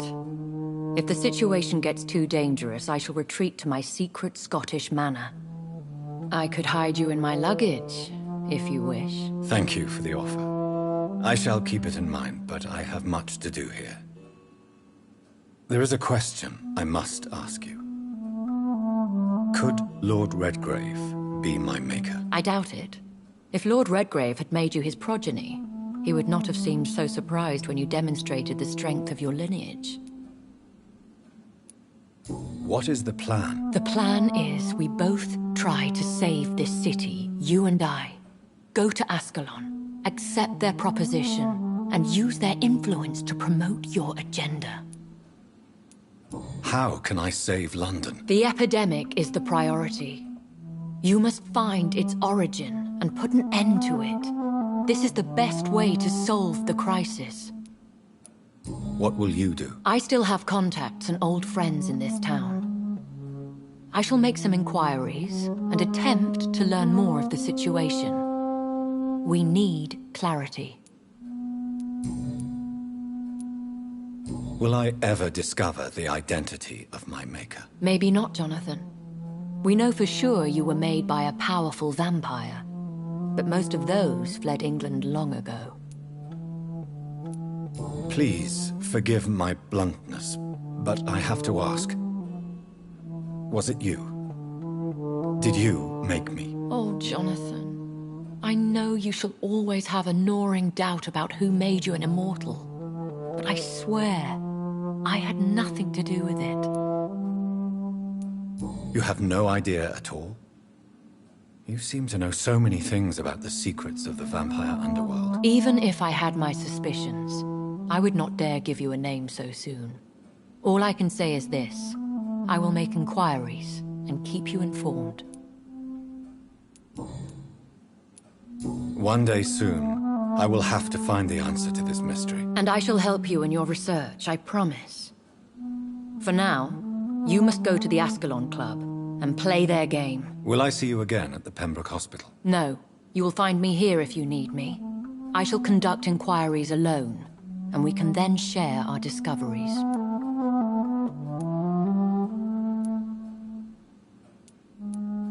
Will you not visit Pembroke again? No. I must remain discreet and avoid attracting attention to Pembroke Hospital for the time being. But how will you sustain yourself? I shall not, Jonathan. Fear not. I'm used to it. When will we meet again? As soon as you meet Lord Redgrave, I suppose. Fear not, my dear.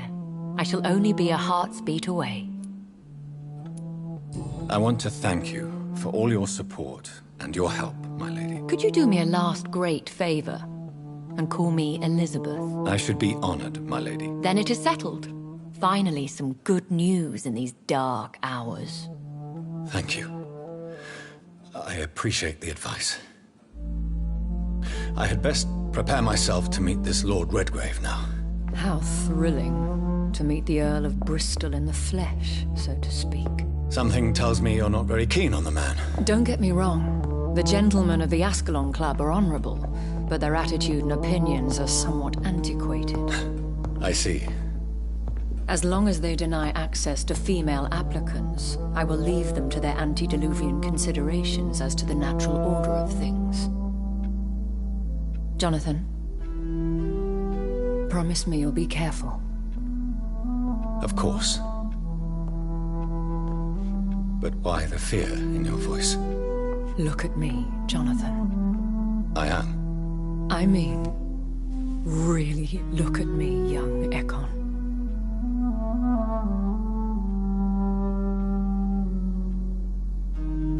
We may be deceptive by nature, but this heart of mine has always told the truth. Oh. Elizabeth.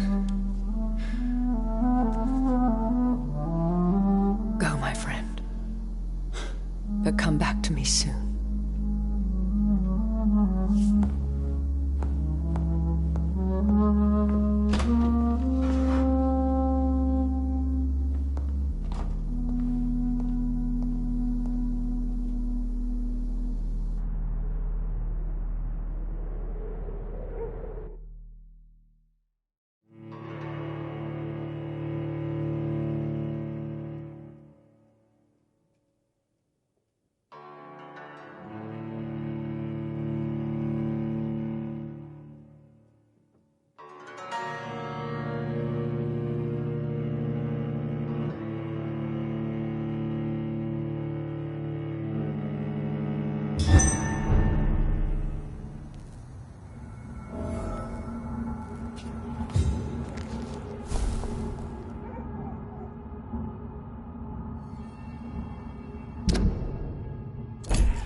So, time to visit the Ascalon Club.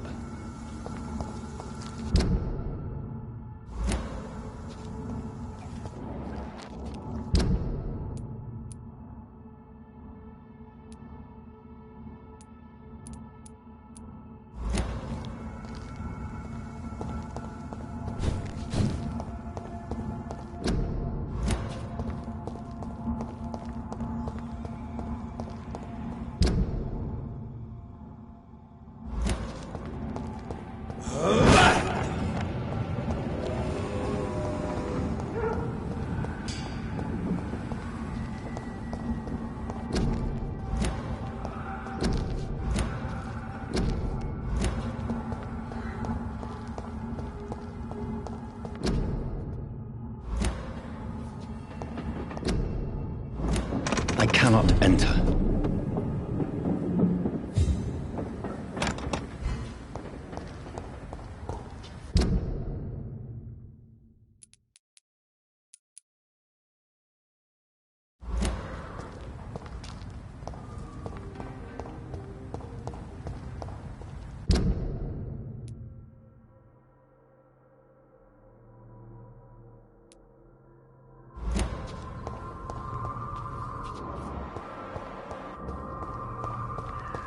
It's locked.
I cannot enter.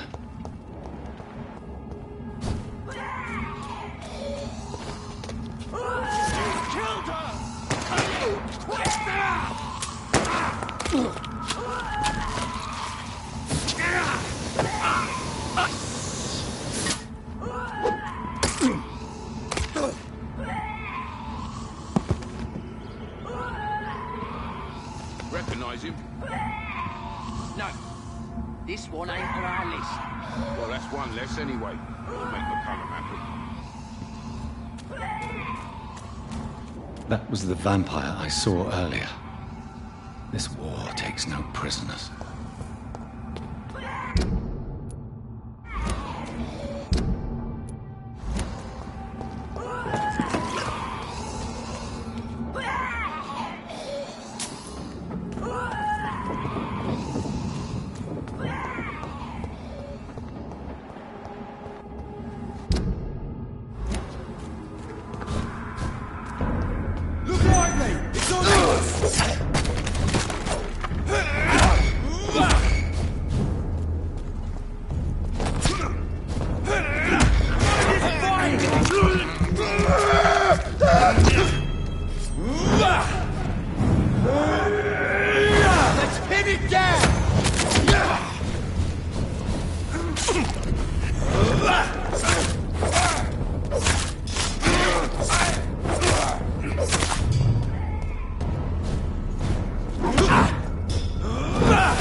Some of them!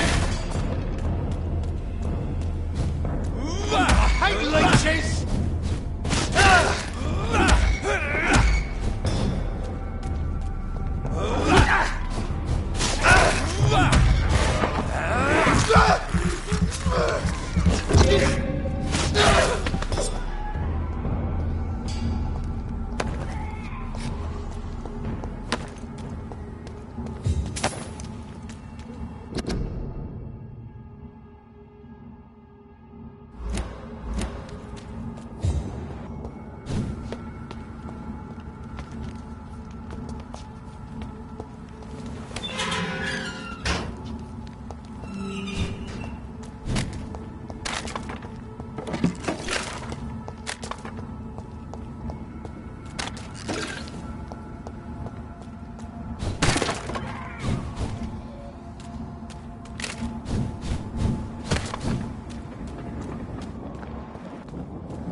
It's locked, all right.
The West End. Never have I felt so sad to be back home.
young Ekon!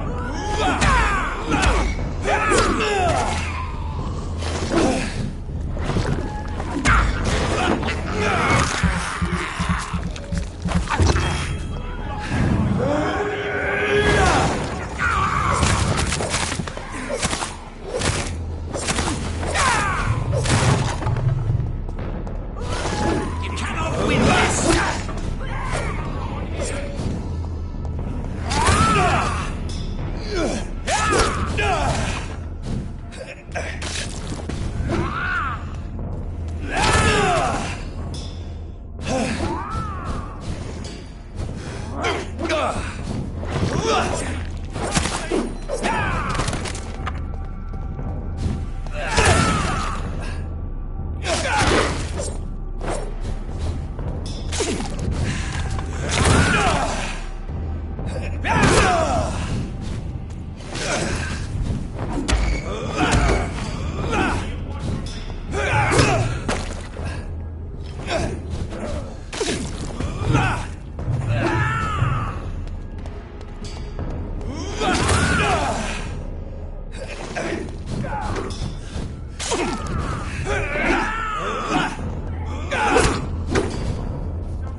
Are you from Ascalon?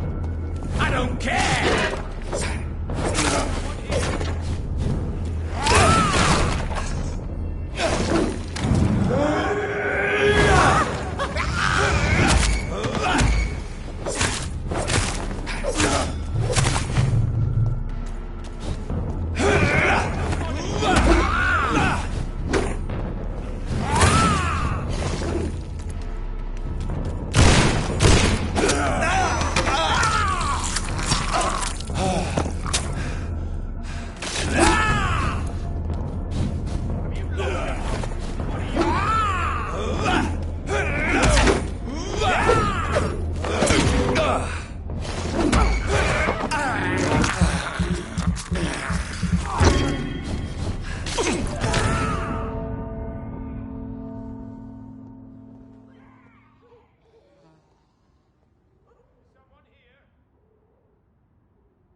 It's mine!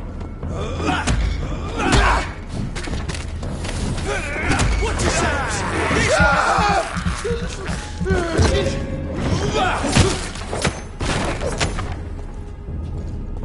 Want some of that? Fucking what? Killing's all you deserve.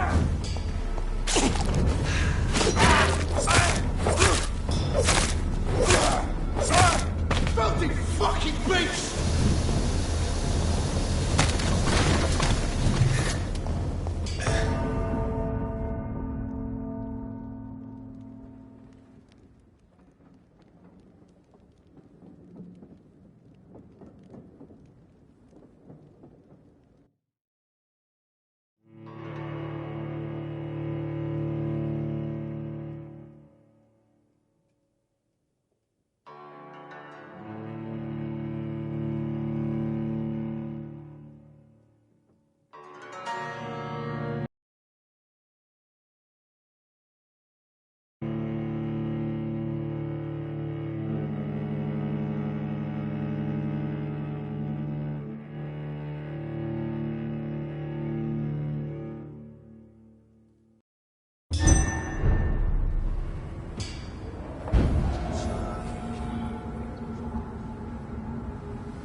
You London vampires are so weak!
bloody grave!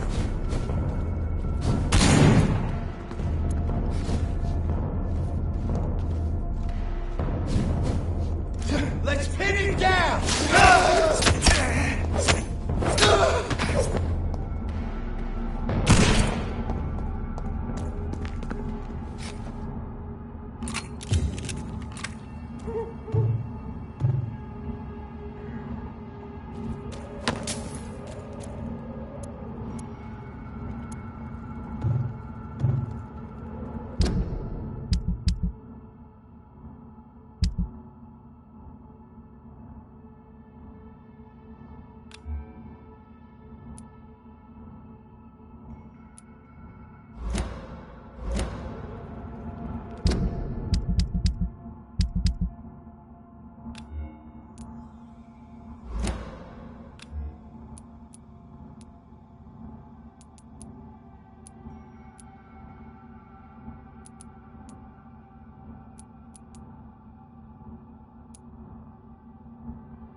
Your prey is mine! He's mine! I'll take it!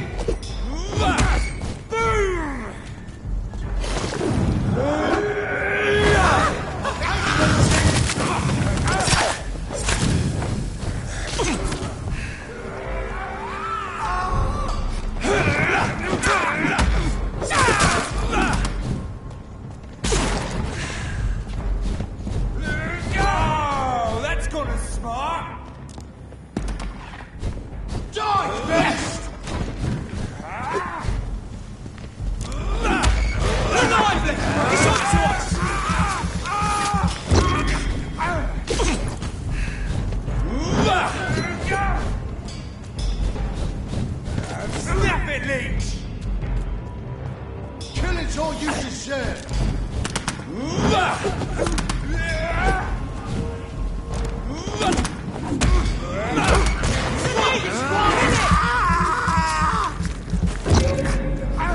I'll send you to hell!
A restaurant where the guests are blindfolded before being seated. Intriguing.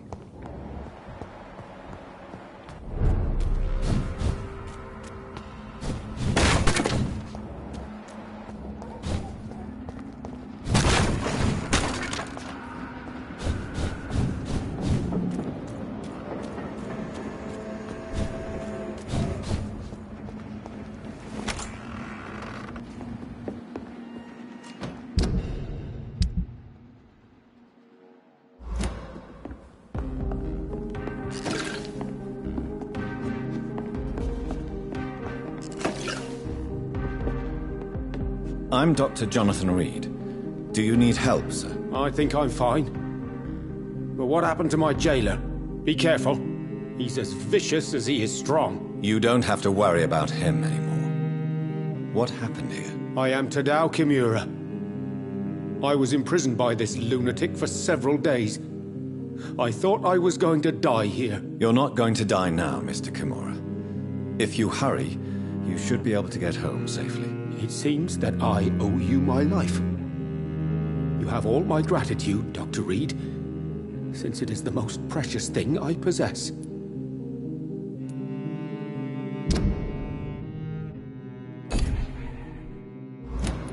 Goodbye, Mr. Kimura. Take care.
I cannot enter.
It's locked.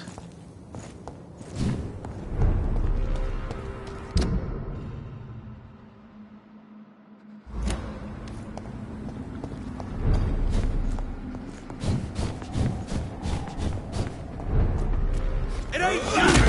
Steady, boys! We've got one of them here!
The Ascalon Colony, the heart of British vampire society.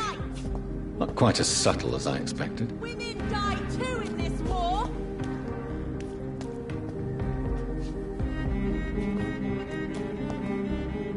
Good evening, miss. Oh my god, no. Please, Mr. Vampire, don't kill me. Please, no. I'm too young to die. I still have so much to offer this world. Wait, no. Why do you think I would... What? Don't worry, Dr. Reed. I know you wouldn't harm me. Mother told me you were in this part of town and might drop by. Your mother? My name is Charlotte, sir. Charlotte Ashbury.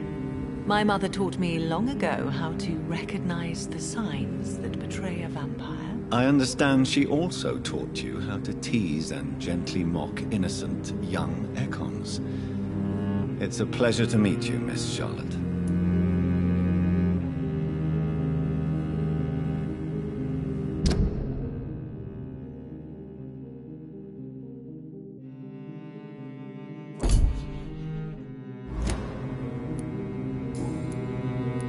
What do you think about this part of town? I was raised here, and I suppose it feels like home. You grew up in this part of town too, did you not? Yes, I was born a few streets away. A small world, is it not? Did you ever imagine that my mother was your neighbor all that time? That you could have met her in a dark alley at night? You won't trick me twice, young lady. We both know Lady Ashbury never hunts or attacks prey at random. Come on, Doctor. Don't tell me you never thought about that possibility. Her fangs on your neck. Oh, are you blushing, Dr. Reed? Is there something that's bothering you? Too much selfishness and individualism for my taste. Even when there was no epidemic. Even if that's partly true, may I remind you that many charitable institutions are financed by the selfish and filthy rich. I suppose you're right. But society must reform and renew itself, or we are all done for.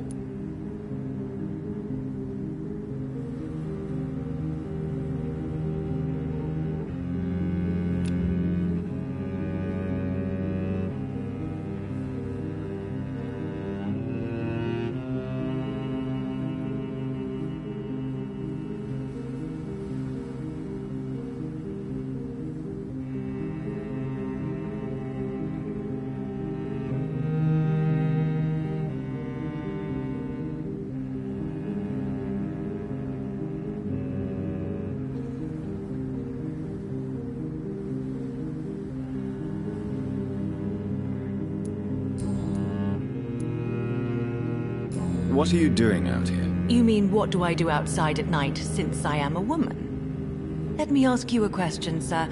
Would you ask the same question of a man? Actually, yes.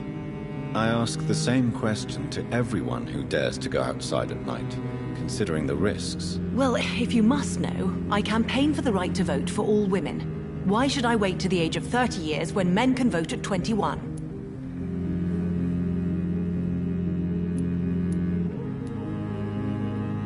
Are you a suffragette, then? Oh, you really are Elizabeth's girl. Without a doubt. All adult women have the right to vote in the US, in New Zealand, and in Australia. But women here can't vote unless they are property owners. No need to convince me, Miss Charlotte. I have shared your opinion for a long time. Even before I met Emmeline Pankhurst. Really? Oh. Now I see why my mother appreciates you so much. Too bad there aren't more men like you in the vicinity.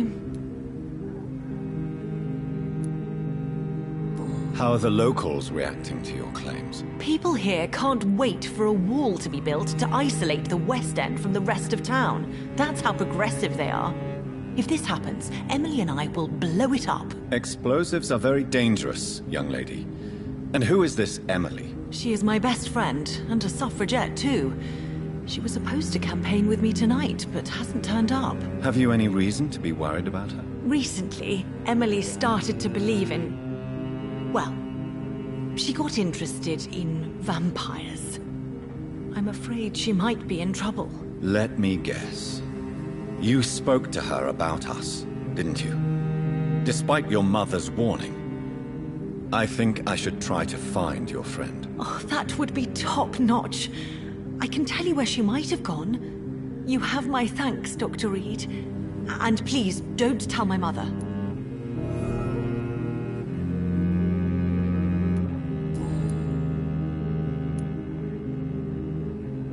Tell me about your adoption. What do you want to know? Who are your real parents? Elizabeth Ashbury is my real mother. She raised me and has taken care of me all my life. I have no idea who my progenitors are or were. Do you live with her? I still spend a lot of time in my mother's mansion, but I have my own house now. I have a life to live, you see. And one day, I'll have my death to face.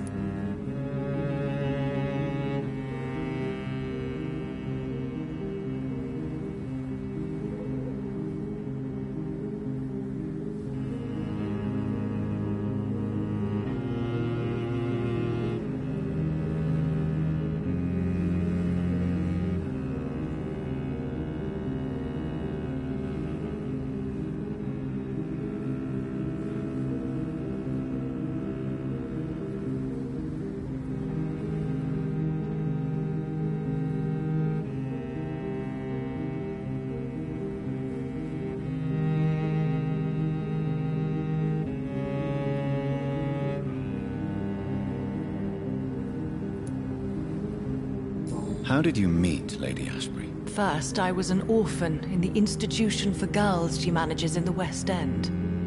When I was 10, she adopted me, and I have lived with her ever since. Did you know she was a vampire when she picked you? The correct word is Ekon, Doctor. And no, I had no idea why my mother only showed up at night. She told me everything when I turned 16, though I suspected the truth for a long time before that.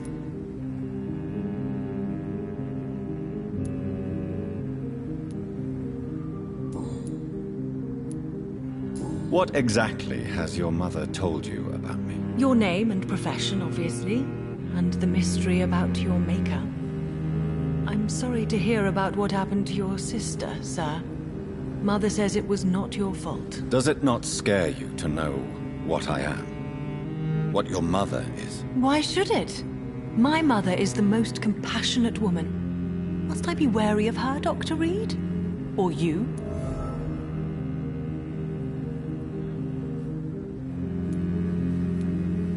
Of course not. You have nothing to fear from me.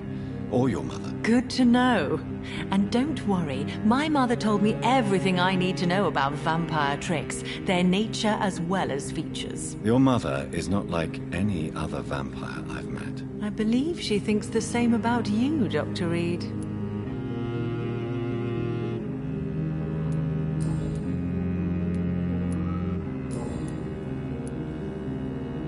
Do you know why Lady Ashbury chose you to become her daughter? No, I don't.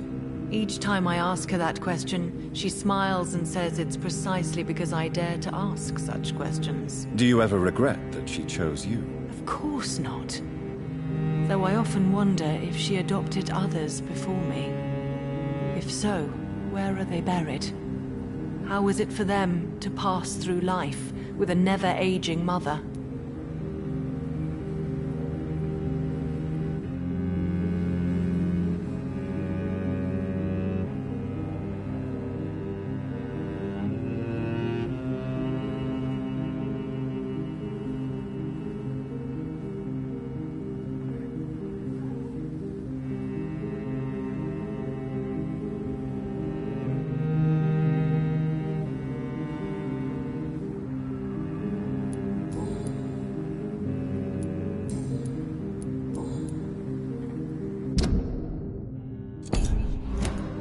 Goodbye, Charlotte. Give my best regards to your mother when you see her. She's been quite busy these last few nights. I suspect you may see her before me.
Support the equality between men and women! Women of all countries unite! Women die too in this war! Women's right to vote is only the first step!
Good evening, sir. May I have your attention, please?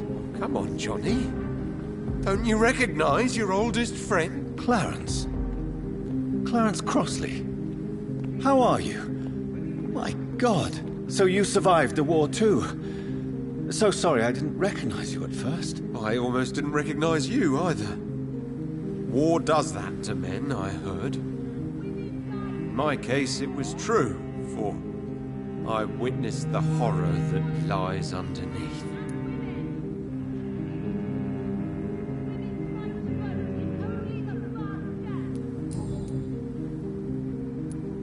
When did you escape the war and return to London? You know what's funny? I almost never think about the war. Not anymore. I'm involved in another kind of battle now. What is this new battle? I saw terrible things during the war. Horrors I thought I'd forget. They're here too. They're everywhere. Vampires.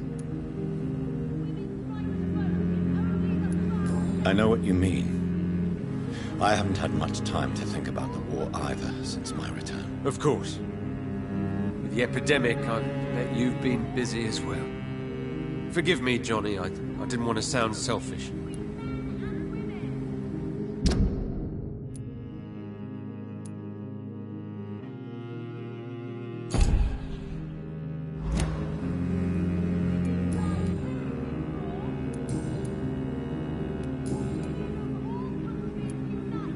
How is your wife, Venus? We've spent so much time away from each other. And so many things have happened.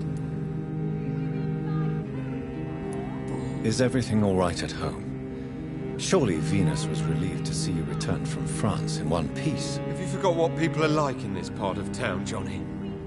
Venus fears for our family reputation. Now her husband has become the village idiot. But you're alive. You returned in one piece and you have a family. How many soldiers can say the same? Believe me, it's not quite that simple. Unlike you, I'm not the man I used to be.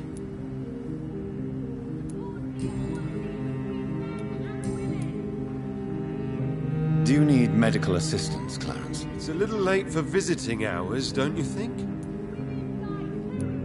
What can I say? I haven't lost my old habits. I hope we're talking about the same habits, old friend.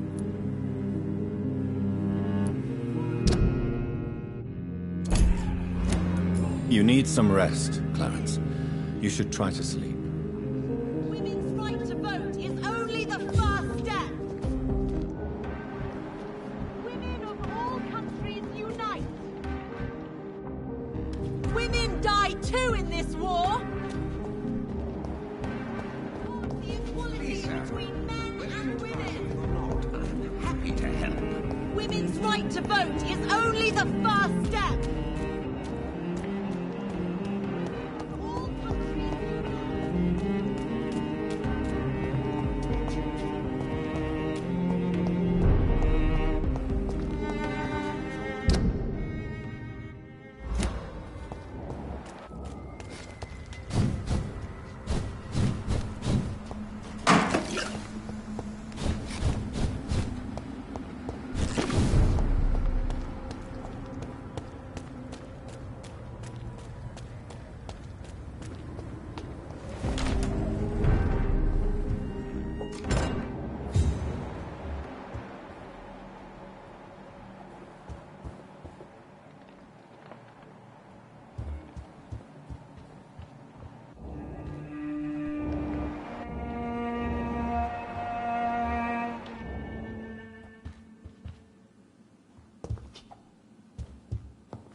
Good evening, Avery. Mr. Jonathan? I can't believe my own eyes. Oh, it's a miracle. We all thought you were... Oh, sir, your poor sister. What a tragedy. I know, Avery. I know about my sister's murder. Miss Reed expected you to return to assist with the funeral, right up until the last minute. Where have you been, Mr. Jonathan? We needed you here.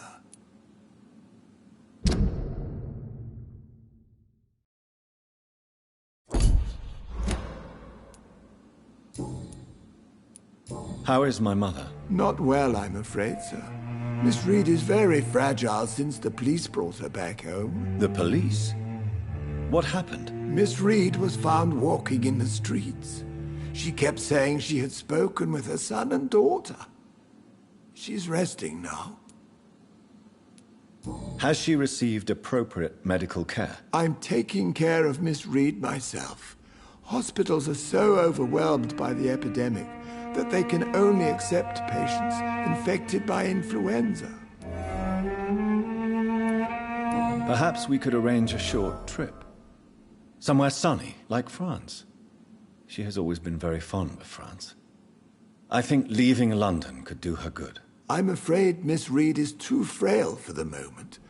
Recently, she started going out at night without remembering it.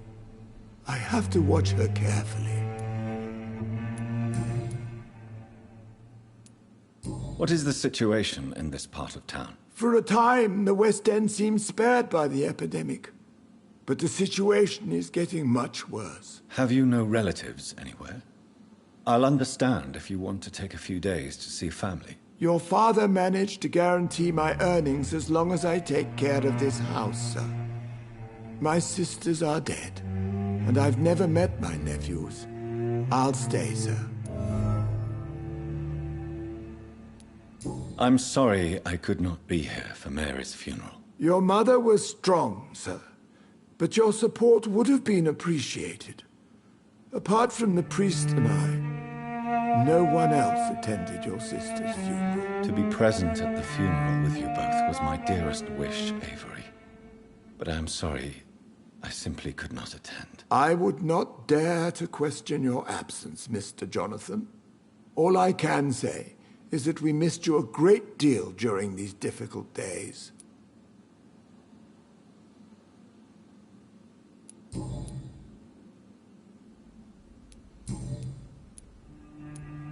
Tell me the truth, Avery. Do you feel forced to stay here? Would you leave this house without the arrangement made by my father? No, sir. I have nowhere else to go. And I promised your father I'd take care of his family as long as I lived. This house is dead, Avery. There is a curse on this family. You really should consider leaving. If only you could have been here sooner or more often. Maybe this house would not be that empty. But you're here now, sir, so my task is not over.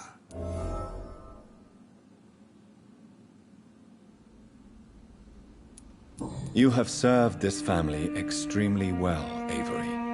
Your support during these terrible times is much appreciated. Then I will stay. All I ask is that you take care of my own funeral if I die before the end of the epidemic. No mass grave, please, sir.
You really think I don't take enough care of my mother, Avery? Yes, I do, Mr. Jonathan. You clearly have something more to say.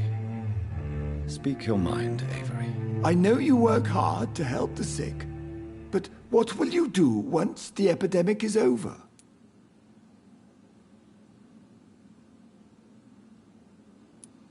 This is not my home anymore.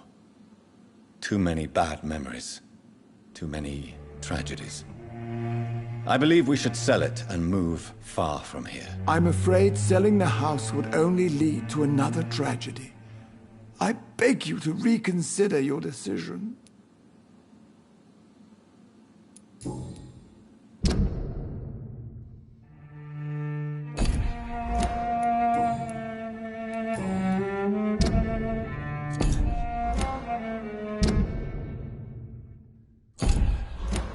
Goodbye, Avery.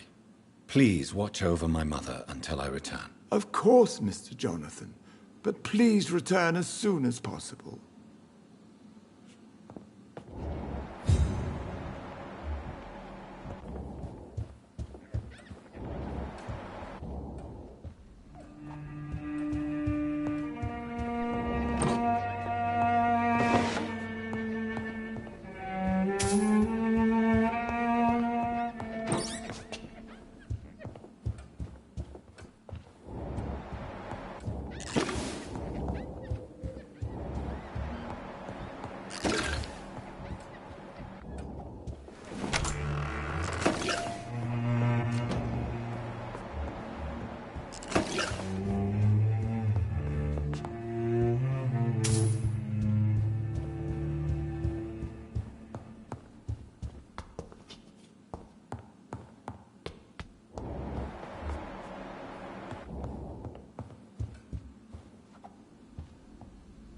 Mother, good evening. Jonathan! Is it you? Where have you been, my prodigal son? I'm right here, Mother. I'm finally home. Yes, for this son of mine was dead and is alive again. He was lost and now found. But where is your sister? Where is Mary? Mary? She is gone, Mother. I know she's gone. The question is, when will she return as you have? I miss my grandson so much. It's been days since their last visit.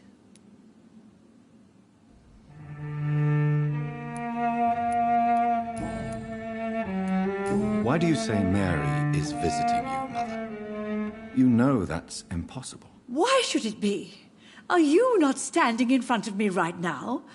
Why should it be any different with your sister?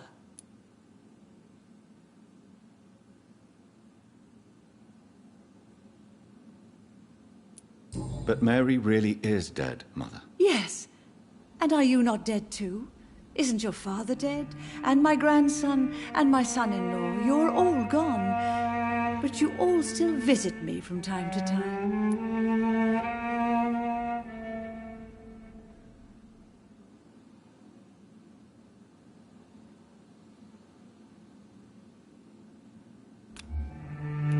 But I'm not dead, Mother. I'm really here, talking to you, trying not to cry. Oh, it breaks my heart to have to tell you this. But of course you're dead, my darling boy.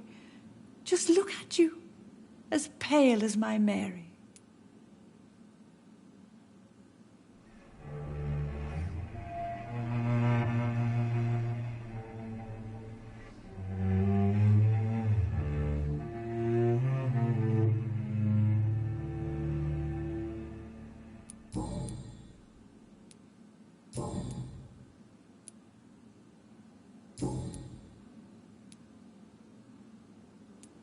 Have you returned to Whitechapel Cemetery since Mary's funeral? I never want to go back to that awful place.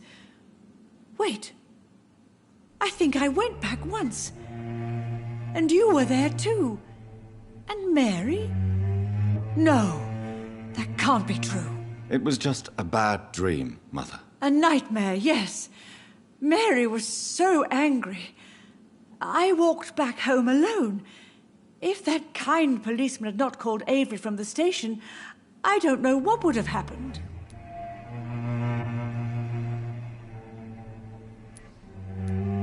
Mother, Do you know what's been going on in this area? Not really.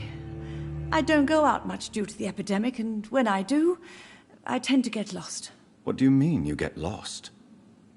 I hope you don't go outside alone. Of course not. When I go out, your father always comes with me, but he leaves me there sometimes, and I have trouble finding the way back.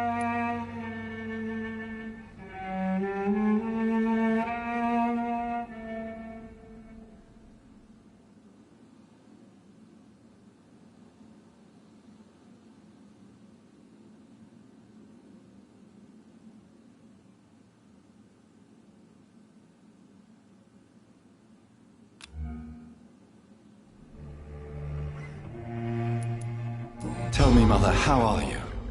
All alone in this big house with only Avery to take care of you. I'm sad most of the time. Sad that you have left me here alone. Sad that you don't tell me when you come or go. I'm so sorry, Mother. It wasn't supposed to be like this. I was coming home. I was home. London, the Thames. And then it happened. What happened, Johnny?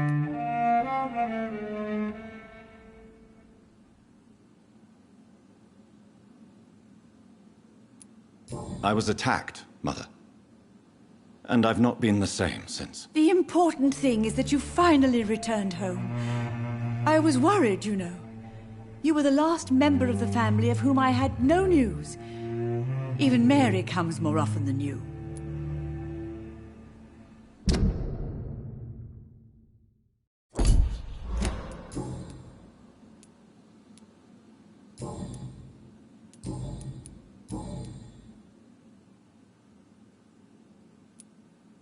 Do you need anything, Mother? Can I help you? I just want you to stay with me, Jonathan. Your room is ready. I asked Avery to make your bed. I'll stay as long as I can, I promise. Do you need anything else? Just one thing. Stop staring at me like that. As much as I love you, it breaks my heart to look at those empty and dead eyes. Are you working on a new painting? Not recently. I have trouble focusing on my subject and my mind quickly drifts. It's the same thing when I try to write poetry. I recently met a talented painter with an excellent technique. I wish you two could meet. I'm sure you'd like her. I'd be glad to meet her. What is her name? Is she famous? Is she dead too? She's not famous, and her name is of no importance. And yes, she is also dead. The important thing is, I hope you two get along. If she ever fancies meeting your mother, I'd be glad to welcome her into my home. Do you think Avery is right? Do you think I should take better care of you? I don't blame you, but you abandoned me, son. A mother should not survive her children. It's unbearable to know you're not here anymore.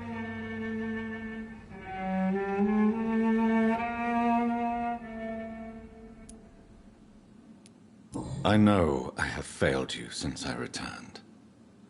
I even watched you bury Mary from a distance.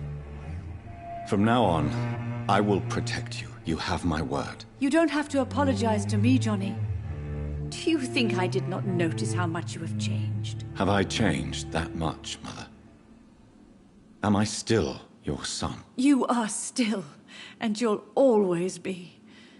Despite your pale skin, your bloody eyes, and that echoing sadness in your voice.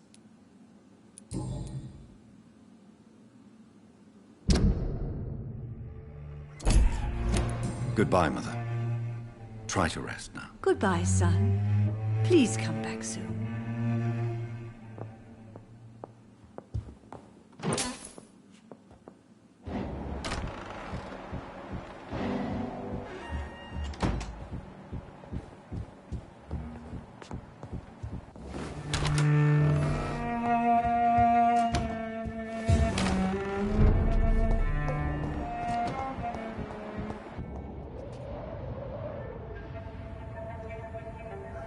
Your father and I have spoken about your fiancé, Mary. We believe he'll be an honorable husband for you. We'll set a date for the marriage then. That way, I'm sure one of my children will give me grandchildren.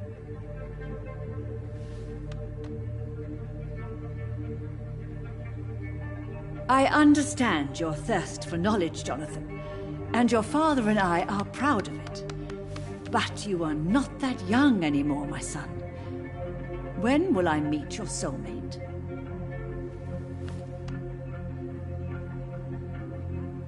You can ascribe my romantic tendencies to my French origins if you want, Aubrey. But I'll never cease to believe in a match made in heaven, my beloved.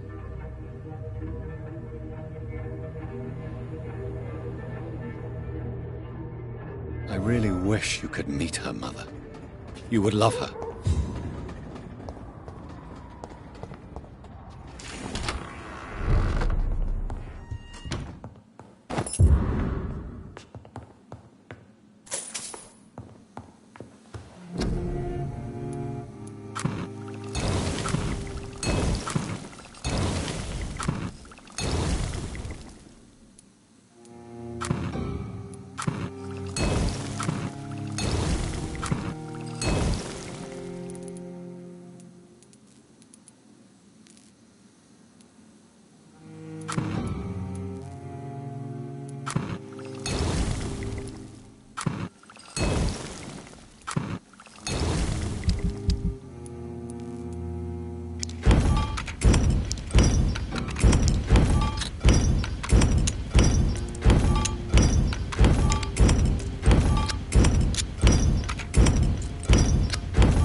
It's locked, all right.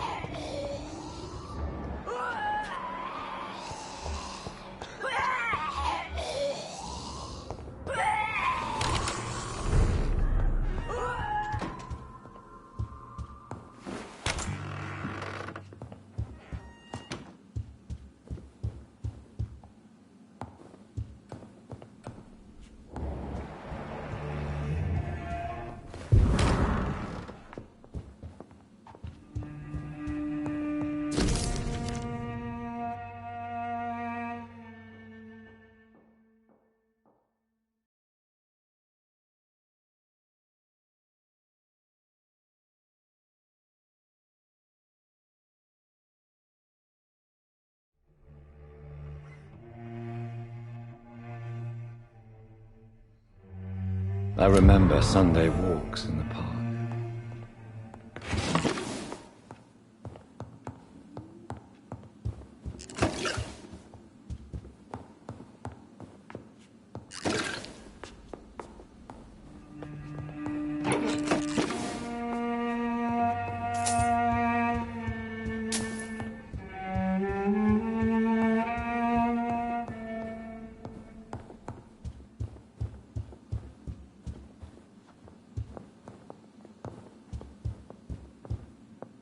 Hello again, Mother. Jonathan, back already. Good, good.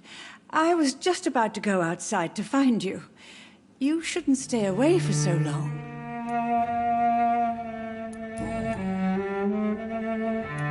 Father seems to have left me some documents. Some sort of treasure hunt game. Do you know anything about them? No, Johnny. But your father always loved to write these little games for you when you were a boy. Don't you remember? Could Father have conceived some sort of final game for me before he left? I really can't say, Johnny. Perhaps you should talk with Avery about that. He was your father's confidant, more than I.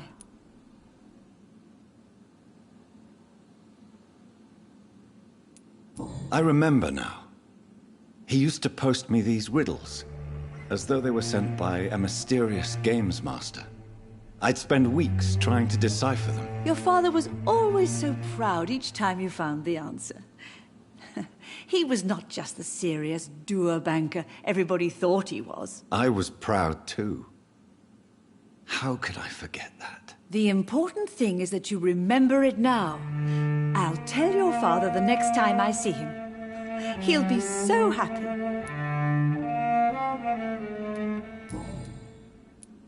Do you really see Mary and Father? Do you also see me as one of the dead? Yes. For many years, it was just a game. Since your father left us without a word, I took to the habit of speaking to him. Yes, I remember. I sometimes spied on you and listened to you talking with Father in the garden. It made me so angry then.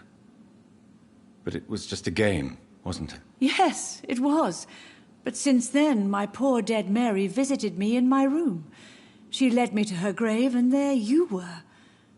I now know the dead can haunt us.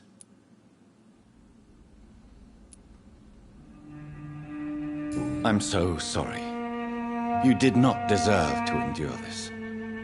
Mary should never have done this to you. That's true, my son.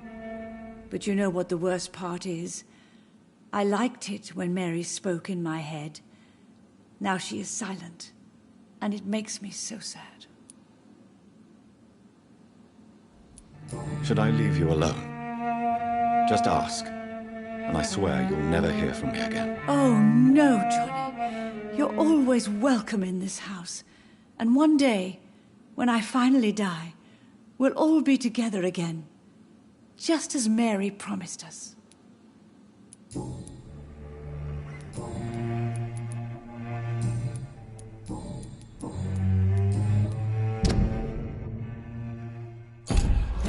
Goodbye, Mother. Try to rest now. Goodbye, son. Please come back soon.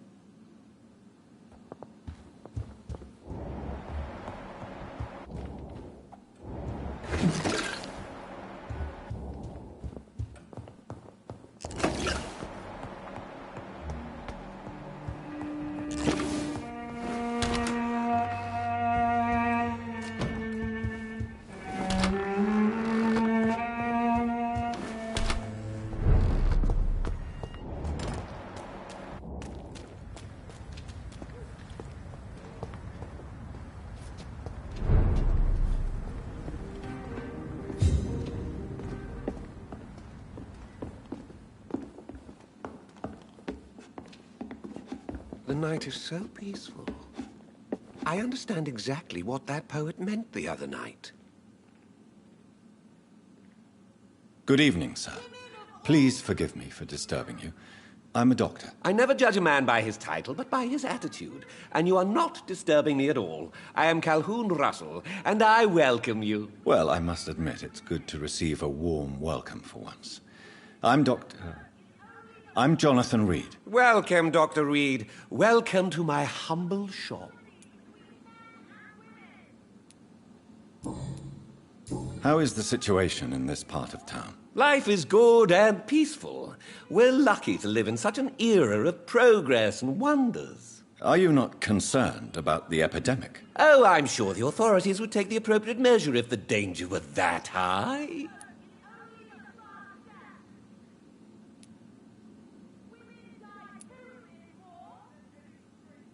You cannot expect the newspapers to expose the truth while the war is still raging. I can assure you that the situation here is desperate. Well, that's news then. But I can't believe that things are that bad. Are you sure you're not exaggerating a bit? For the thrill of it?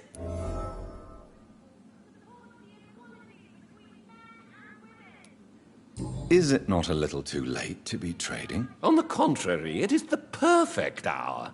Believe me, my friend, it is always at night that you meet the most fascinating characters. So you prefer to work at night? Oh, I also enjoy a sunny day like everybody else. But the night always has a certain je ne sais quoi of its own. But what about the epidemic? The bombs and raids? And all the random violence? Please, sir, this is London, England. We will prevail. And if a bomb must fall on my shop, then I'll be there to hear it falling.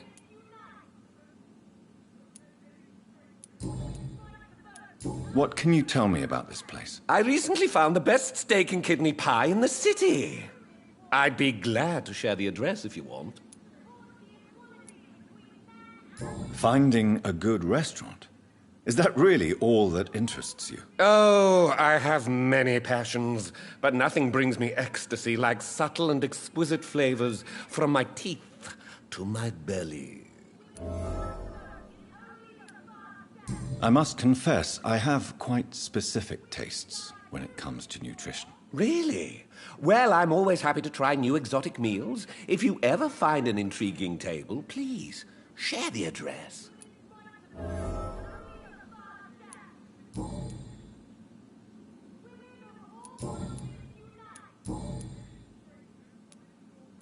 Do you have any family nearby? Not since my parents died. I'm London's lone gourmet. London's lone gourmet? What a strange title. I used that name in my early years when I was a food critic, and I kept it.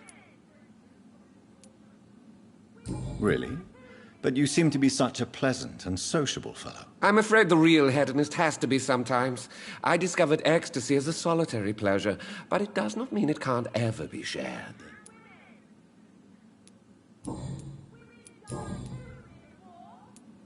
I may have a look at your goods, Mr. Russell.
Women of all countries unite!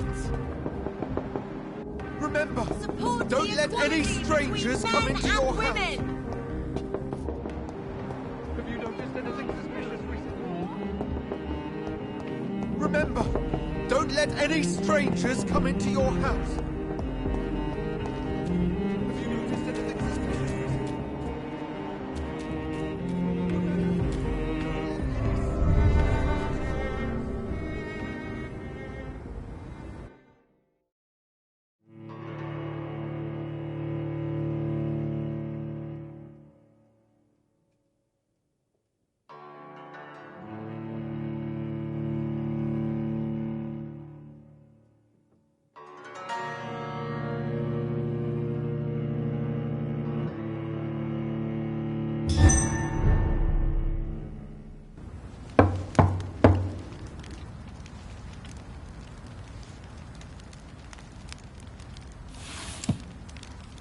Do you know where you are standing right now?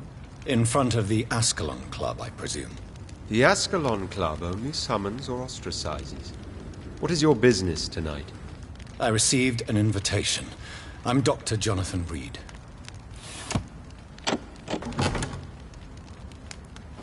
Welcome to the Ascalon Club, then, Dr. Reed. Please proceed. Lord Redgrave is waiting on you upstairs.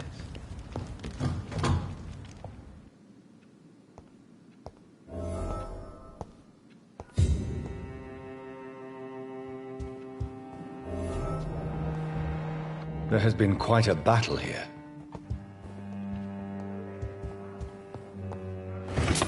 I'm sure the Ascalon Club has the money to replace the furniture.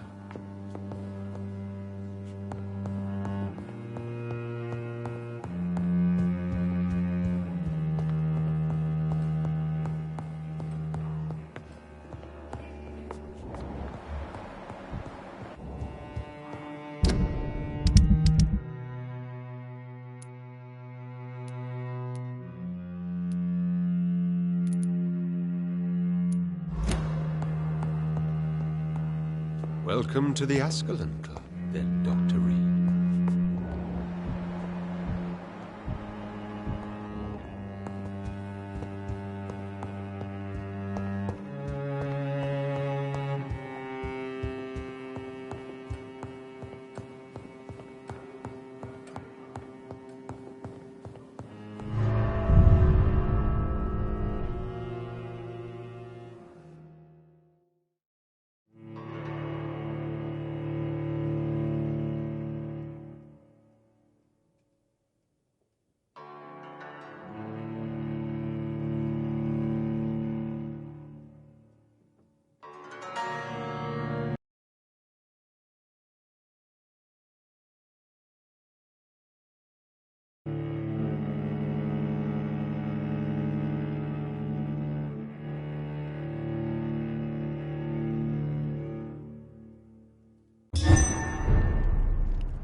It's locked.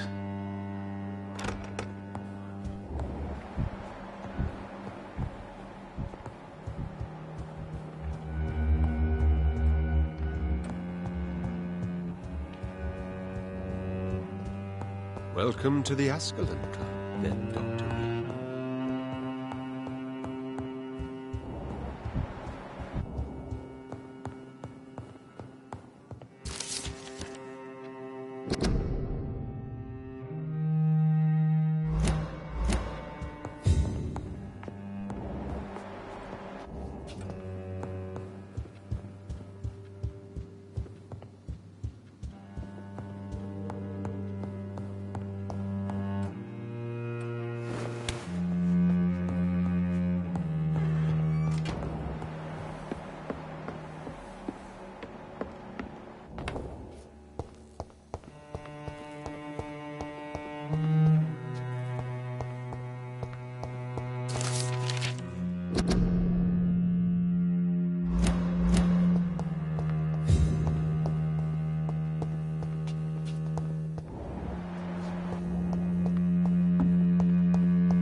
I cannot enter.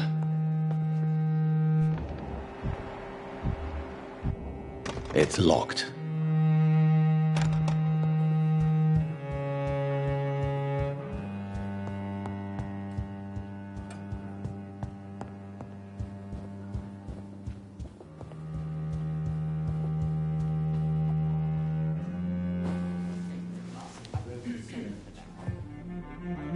Good evening.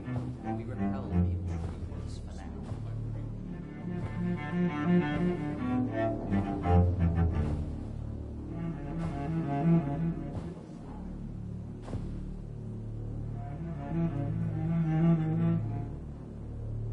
My good friends, if I may have your attention. Behold our visitor, the good Dr. Reed. Newborn of blood so pure and strong that even my friend Fergal Bansher was no match for him. Hear, hear, hear!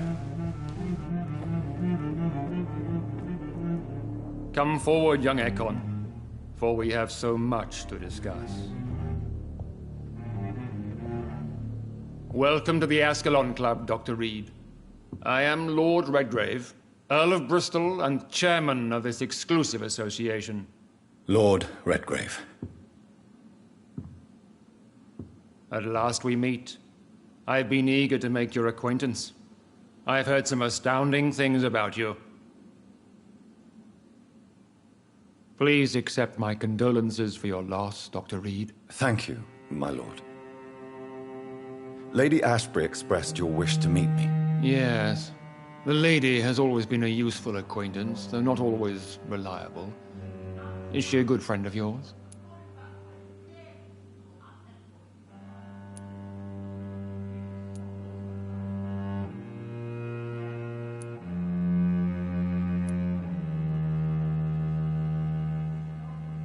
She has proved to be helpful on many occasions. The centuries have taught me never to trust a woman completely, especially if she is a mortal. Too prone to emotions, if you ask me. Too fickle when it comes to important decisions. My lord, do not expect me to speak ill of Lady Ashbury. Of course not, and I praise your loyalty. Would you offer the same fidelity to the Empire? What do you mean? I speak of the Skull Plague that threatens London and the country. You have been on the front line in the East End, but the time has come to open up a second front here. The epidemic has escaped the quarantine. You have new cases of the outbreak. We don't know for certain, but we cannot allow the disease to threaten the prominent heads of Great Britain.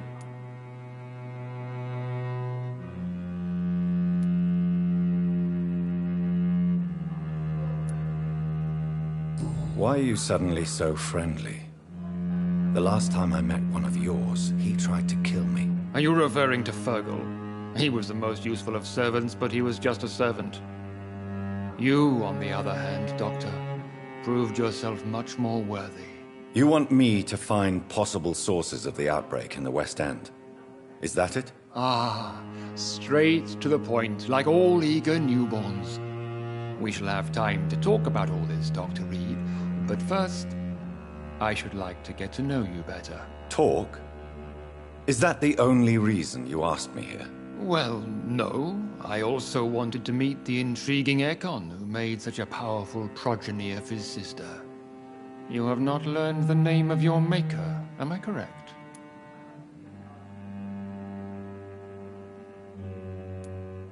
No, I haven't. Have no embarrassment, Dr. Reed. We all make mistakes. But whatever your lineage, you are definitely Ascalon material. What do you mean? I would like you to become a member of the Ascalon Club, and to serve me as such. Before I accept, I have so many questions. Please ask.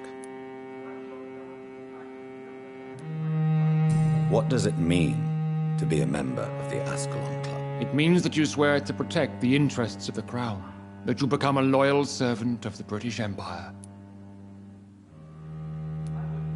Do you have any official recognition from the government? A charter from His Majesty the King? No. Of course, the Ascalon Club publicly supports the Empire, but the true nature of its members remains a secret. Am I supposed to follow orders? As founder and chairman of the club, I alone am entitled to make demands of our members, and I do appreciate obedience.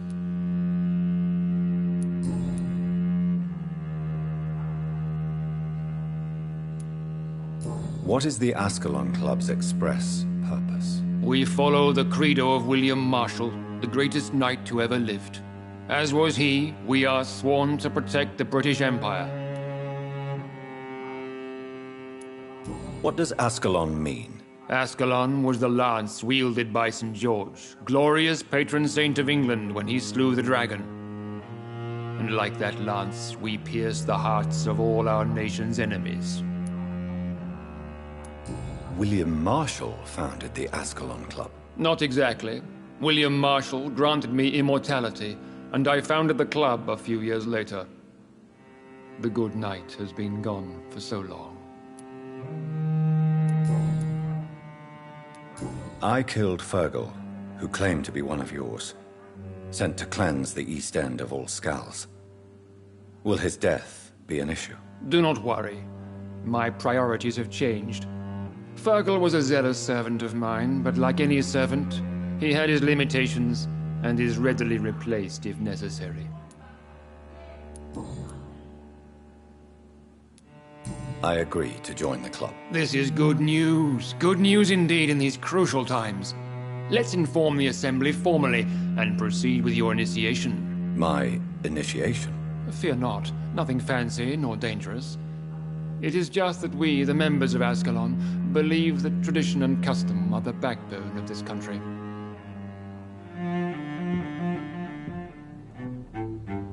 My fellow members, dear friends, please gather and welcome this Ekon as one of our own. Is he worthy? Is his blood pure? Well, speak, Dr. Reed, in front of the most sacred blood. The blood of our beloved William Marshall, speak now.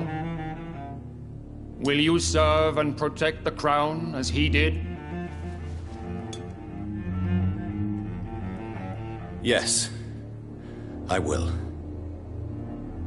Then, young Ekon, it is time to testify with your blood. It is time to sign the Book of Allegiance. I know it's awfully gothic and a tad pedantic, but England's traditions are the backbone of our nation.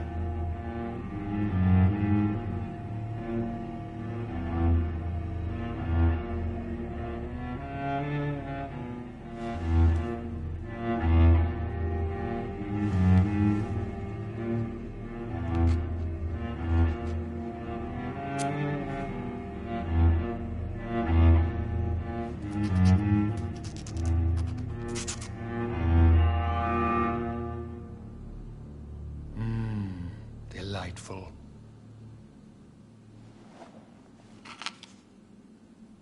Welcome to the Ascalon Club, Dr. Reed. Take your place among the bearers of the lance. One of us! One of us!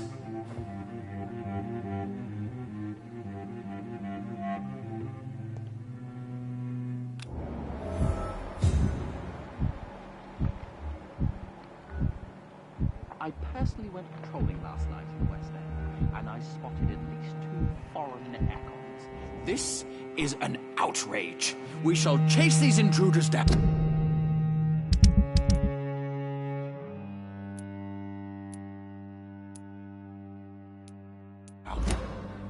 I was chased by a gigantic Valcod 2 nights ago. I thought it was Fergal coming back, but no. That creature barely spoke English.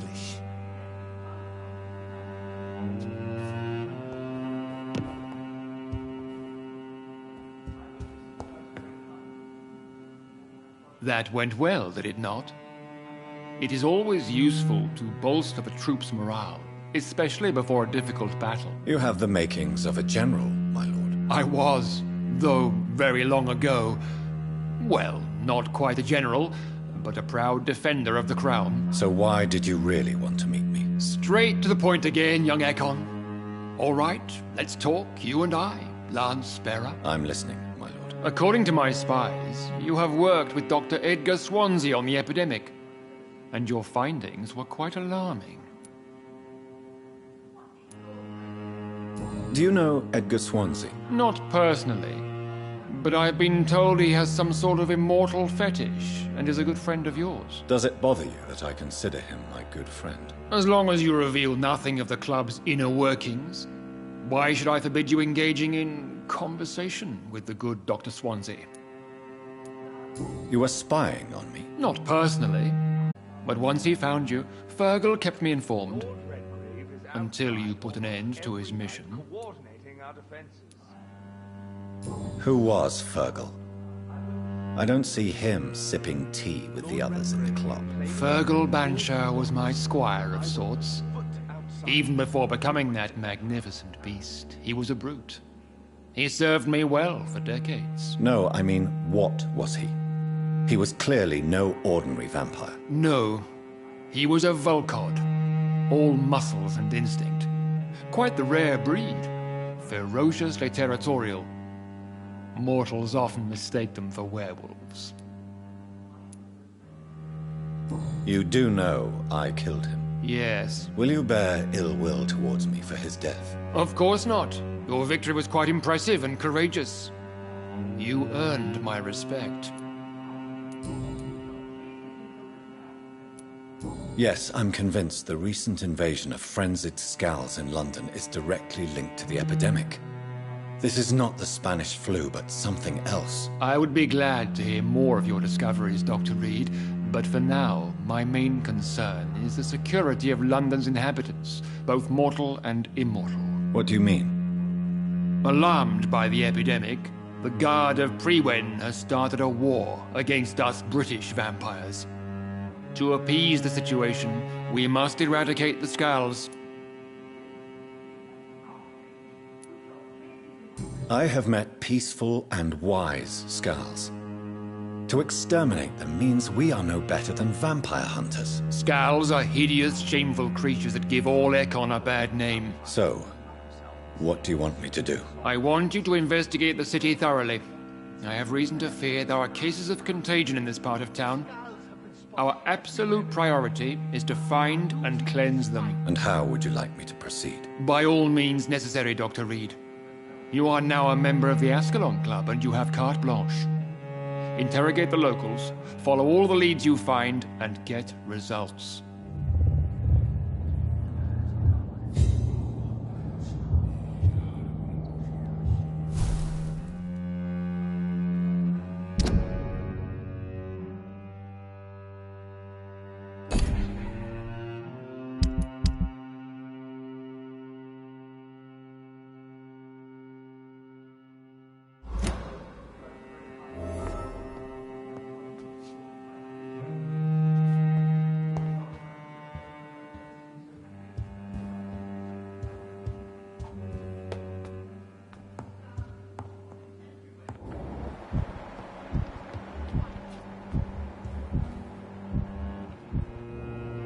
Good evening, Dr. Reed. How does it feel to be this evening's centerpiece? Figuratively.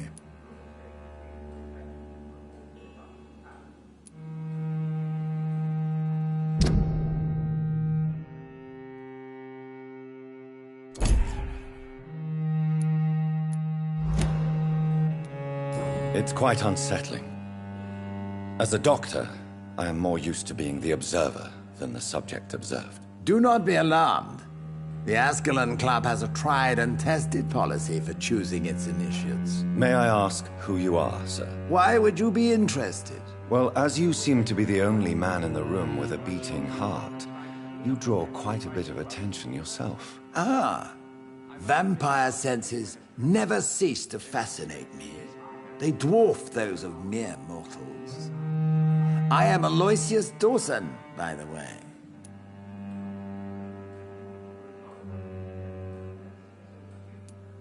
Are you a member of the club? Yes, I am. And I have been for many years. And will be until the day I die. What can you tell me about it? It's not really my place to give you such information. I am merely a mortal member, and a dying one at that. Are you sick? Personally, I consider my advancing years are a sickness in itself. My body is slowly abandoning me, Dr. Reed.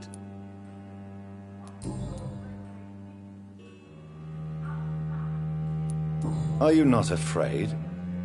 You are surrounded by vampires. Sir, it's for that very reason that I joined the club in the first place.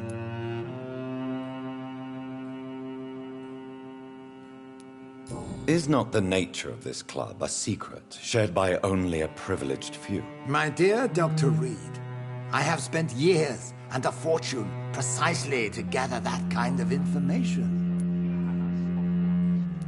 So you asked for membership? I have been a member of many clubs in many countries.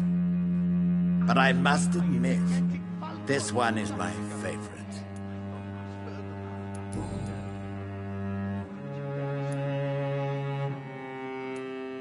What can you tell me about Lord Redgrave? I would not dare speak of our chairman without his consent. Mr. Dawson, of Dawson and Dawson, the wealthiest man in England. It is a pleasure to meet such a prominent figure of London. A withering London figurehead, to be precise. Are you sick, Mr. Dawson? I am a doctor, you know. My case is beyond the scope of traditional medicine. I have spent fortunes on the world's most competent doctors to arrive at that diagnostic conclusion. I'm sorry to hear that, sir. Should I suppose that you're here in search of some form of immortality? Absolutely not. I'm here to implement my plan to save the city I was born in. To cast out the ghastly evil that has us all on our knees. What is the situation like in this part of town? I am sure Lord Redgrave will enlighten you more effectively than I. What do you know about the Guard of Prewin? I should not say this, but I admire their commitment. This is what the nation needs right now.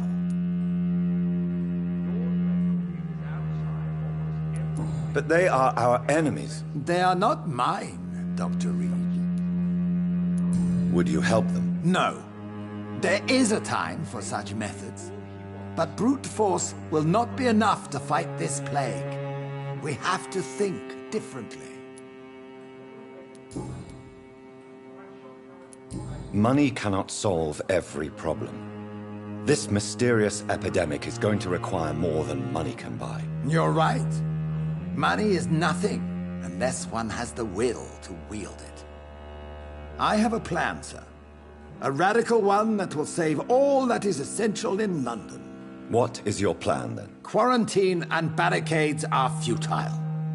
What we need is a wall. A formidable, unscalable wall to isolate the deserving from the infected masses.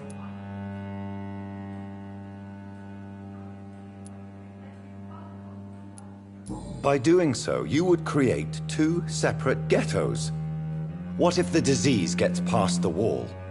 The results would be disastrous. Not if we eliminate all suspected cases of infection as soon as they appear.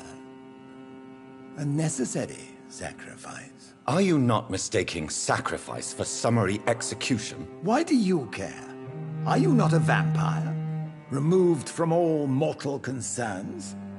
Decisiveness is what the city needs, and it needs it now.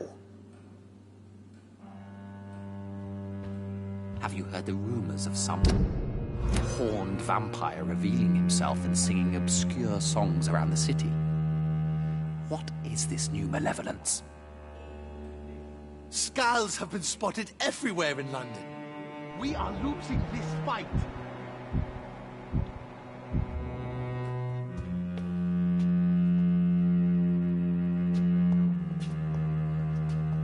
How's your investigation going, Dr. Reed?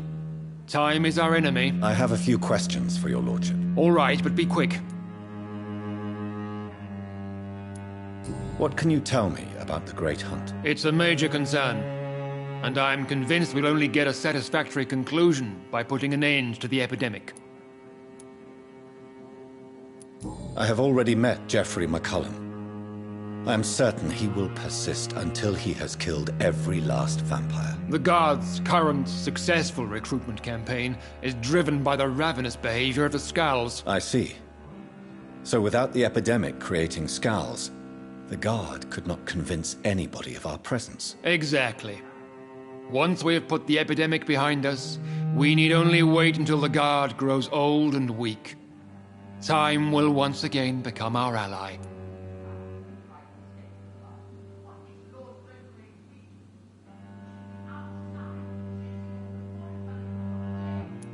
What about the risk of a full-scale attack here?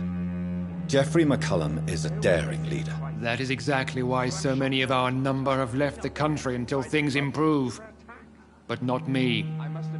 I founded this club. I'll die defending it.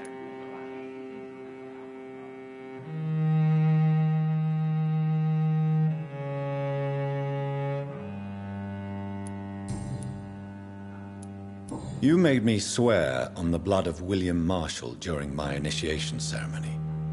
Why was that? William Marshall was the most glorious knight who ever lived. He served 5 kings, and was a living example of probity for all. And he was my maker.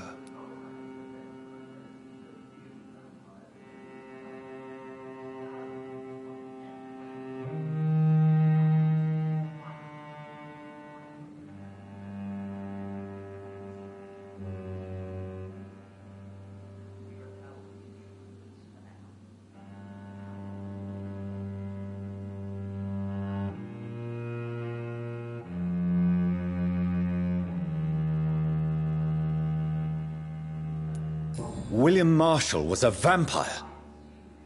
Is this some sort of joke? Wait.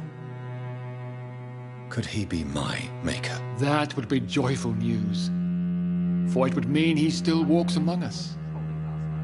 But alas, the great knight has left this world for good. This is an outrage. We shall chase these intruders down. I was chased by a gigantic falcon 2 nights ago.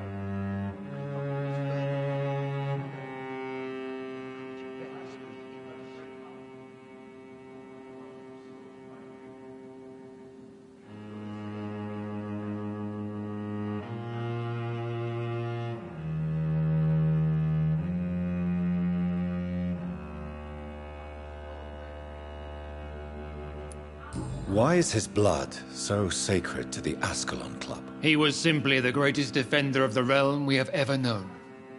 I fought by his side at the Battle of Preston, and he made me his progeny following the fight. May I ask you about the mortal who attended my initiation? Mr. Aloysius Dawson. A member of the club does not normally ask questions about other members. We trust each other mutually. So he really is a member, then? Indeed. Only the most eminent members are allowed to attend such ceremonies. even if I admit some of us fled during the first hours of the Great Hunt. But Mr. Dawson is mortal. Are you not afraid he might reveal who you are? Especially to your enemies. Aloysius Dawson is a man of his word, as are all of us. This is the Ascalon Club, Dr. Reed. We do not grant access to the unworthy.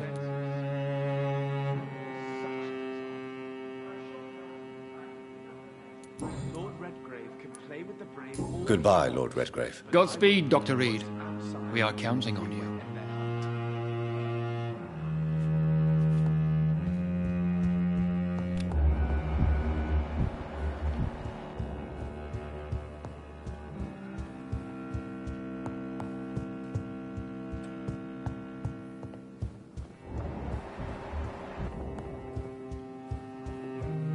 Welcome to the Ascalon Club, then, Dr. Reed.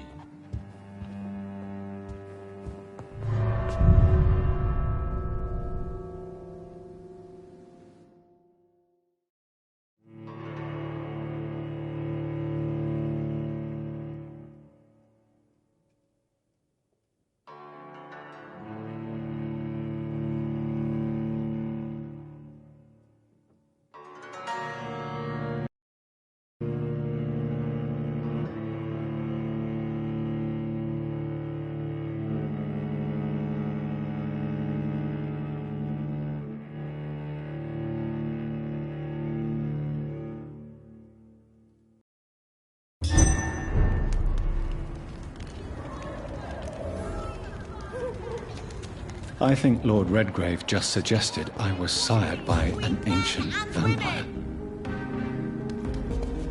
Women die too in this war. Women of all countries unite.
Sorry, sir. It's mine.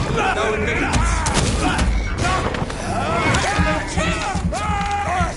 He's dead. You release fight back.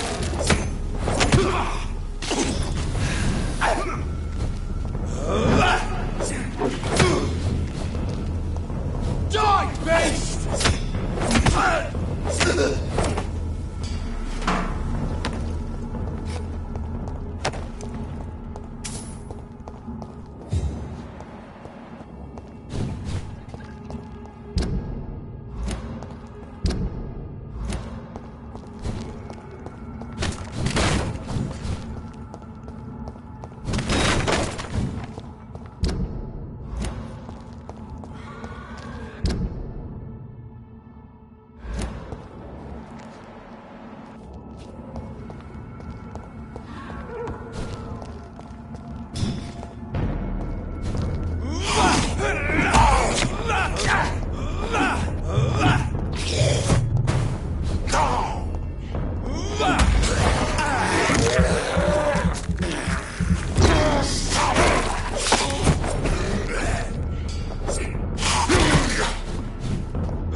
Watch yourselves! There's one of them!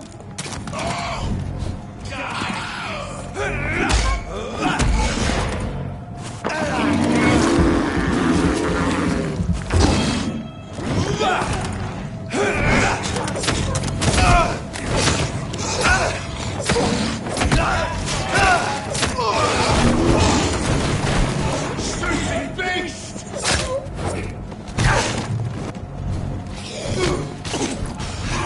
Eat this!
Hey, Doc.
Killed, extorted, stole.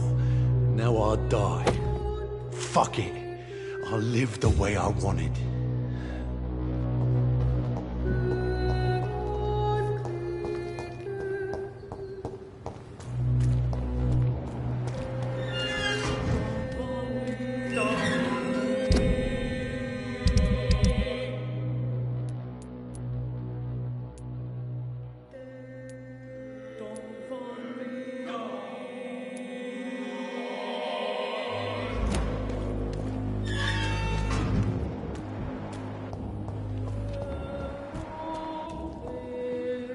Hello again, Mr. Blight. Good evening, Dr. Reed. You doing your rounds as usual?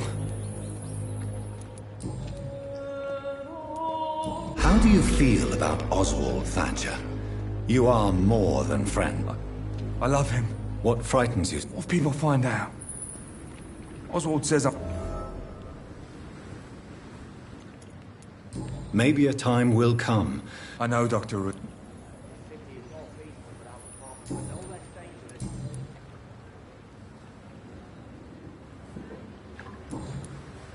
Goodbye, Mr. Blight.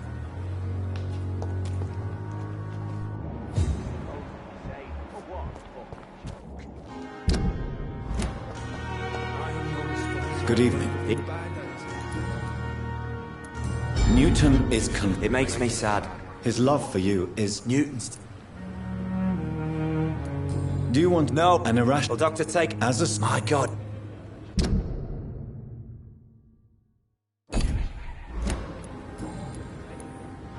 Goodbye, Mr. Thatcher.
Damn disgust.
I cannot enter.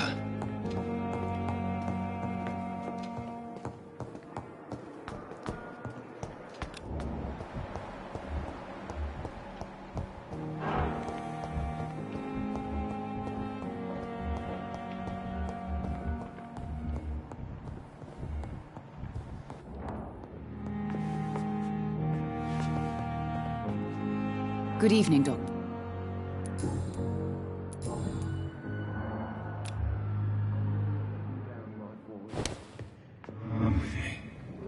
I'm alright. Don't waste your time with me.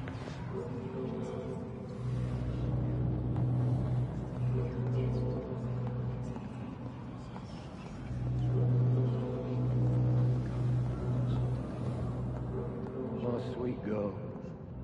She treats me like a book. I never could keep it.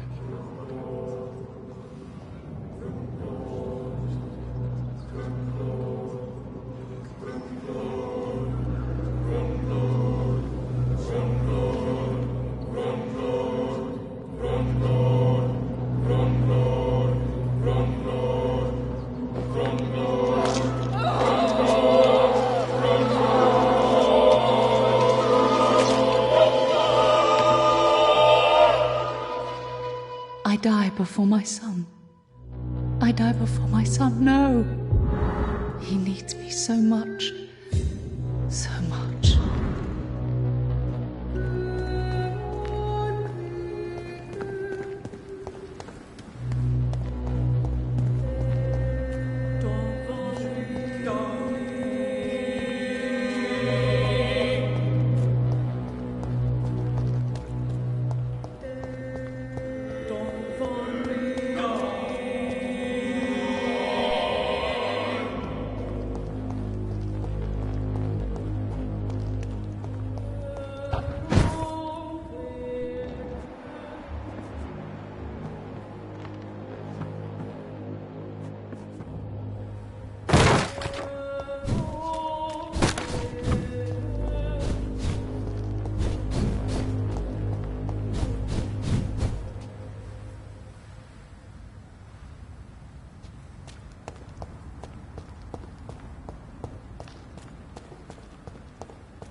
giant morgue disguised as a hospital. That's Pembroke nowadays. Good evening, sir. Good evening, Mr. Goswick. Good evening, Dr. Reed. How are you feeling tonight? As selfish as it sounds, the death of my mother forced me to stop drowning in self-loathing. It's almost like she saved me after all.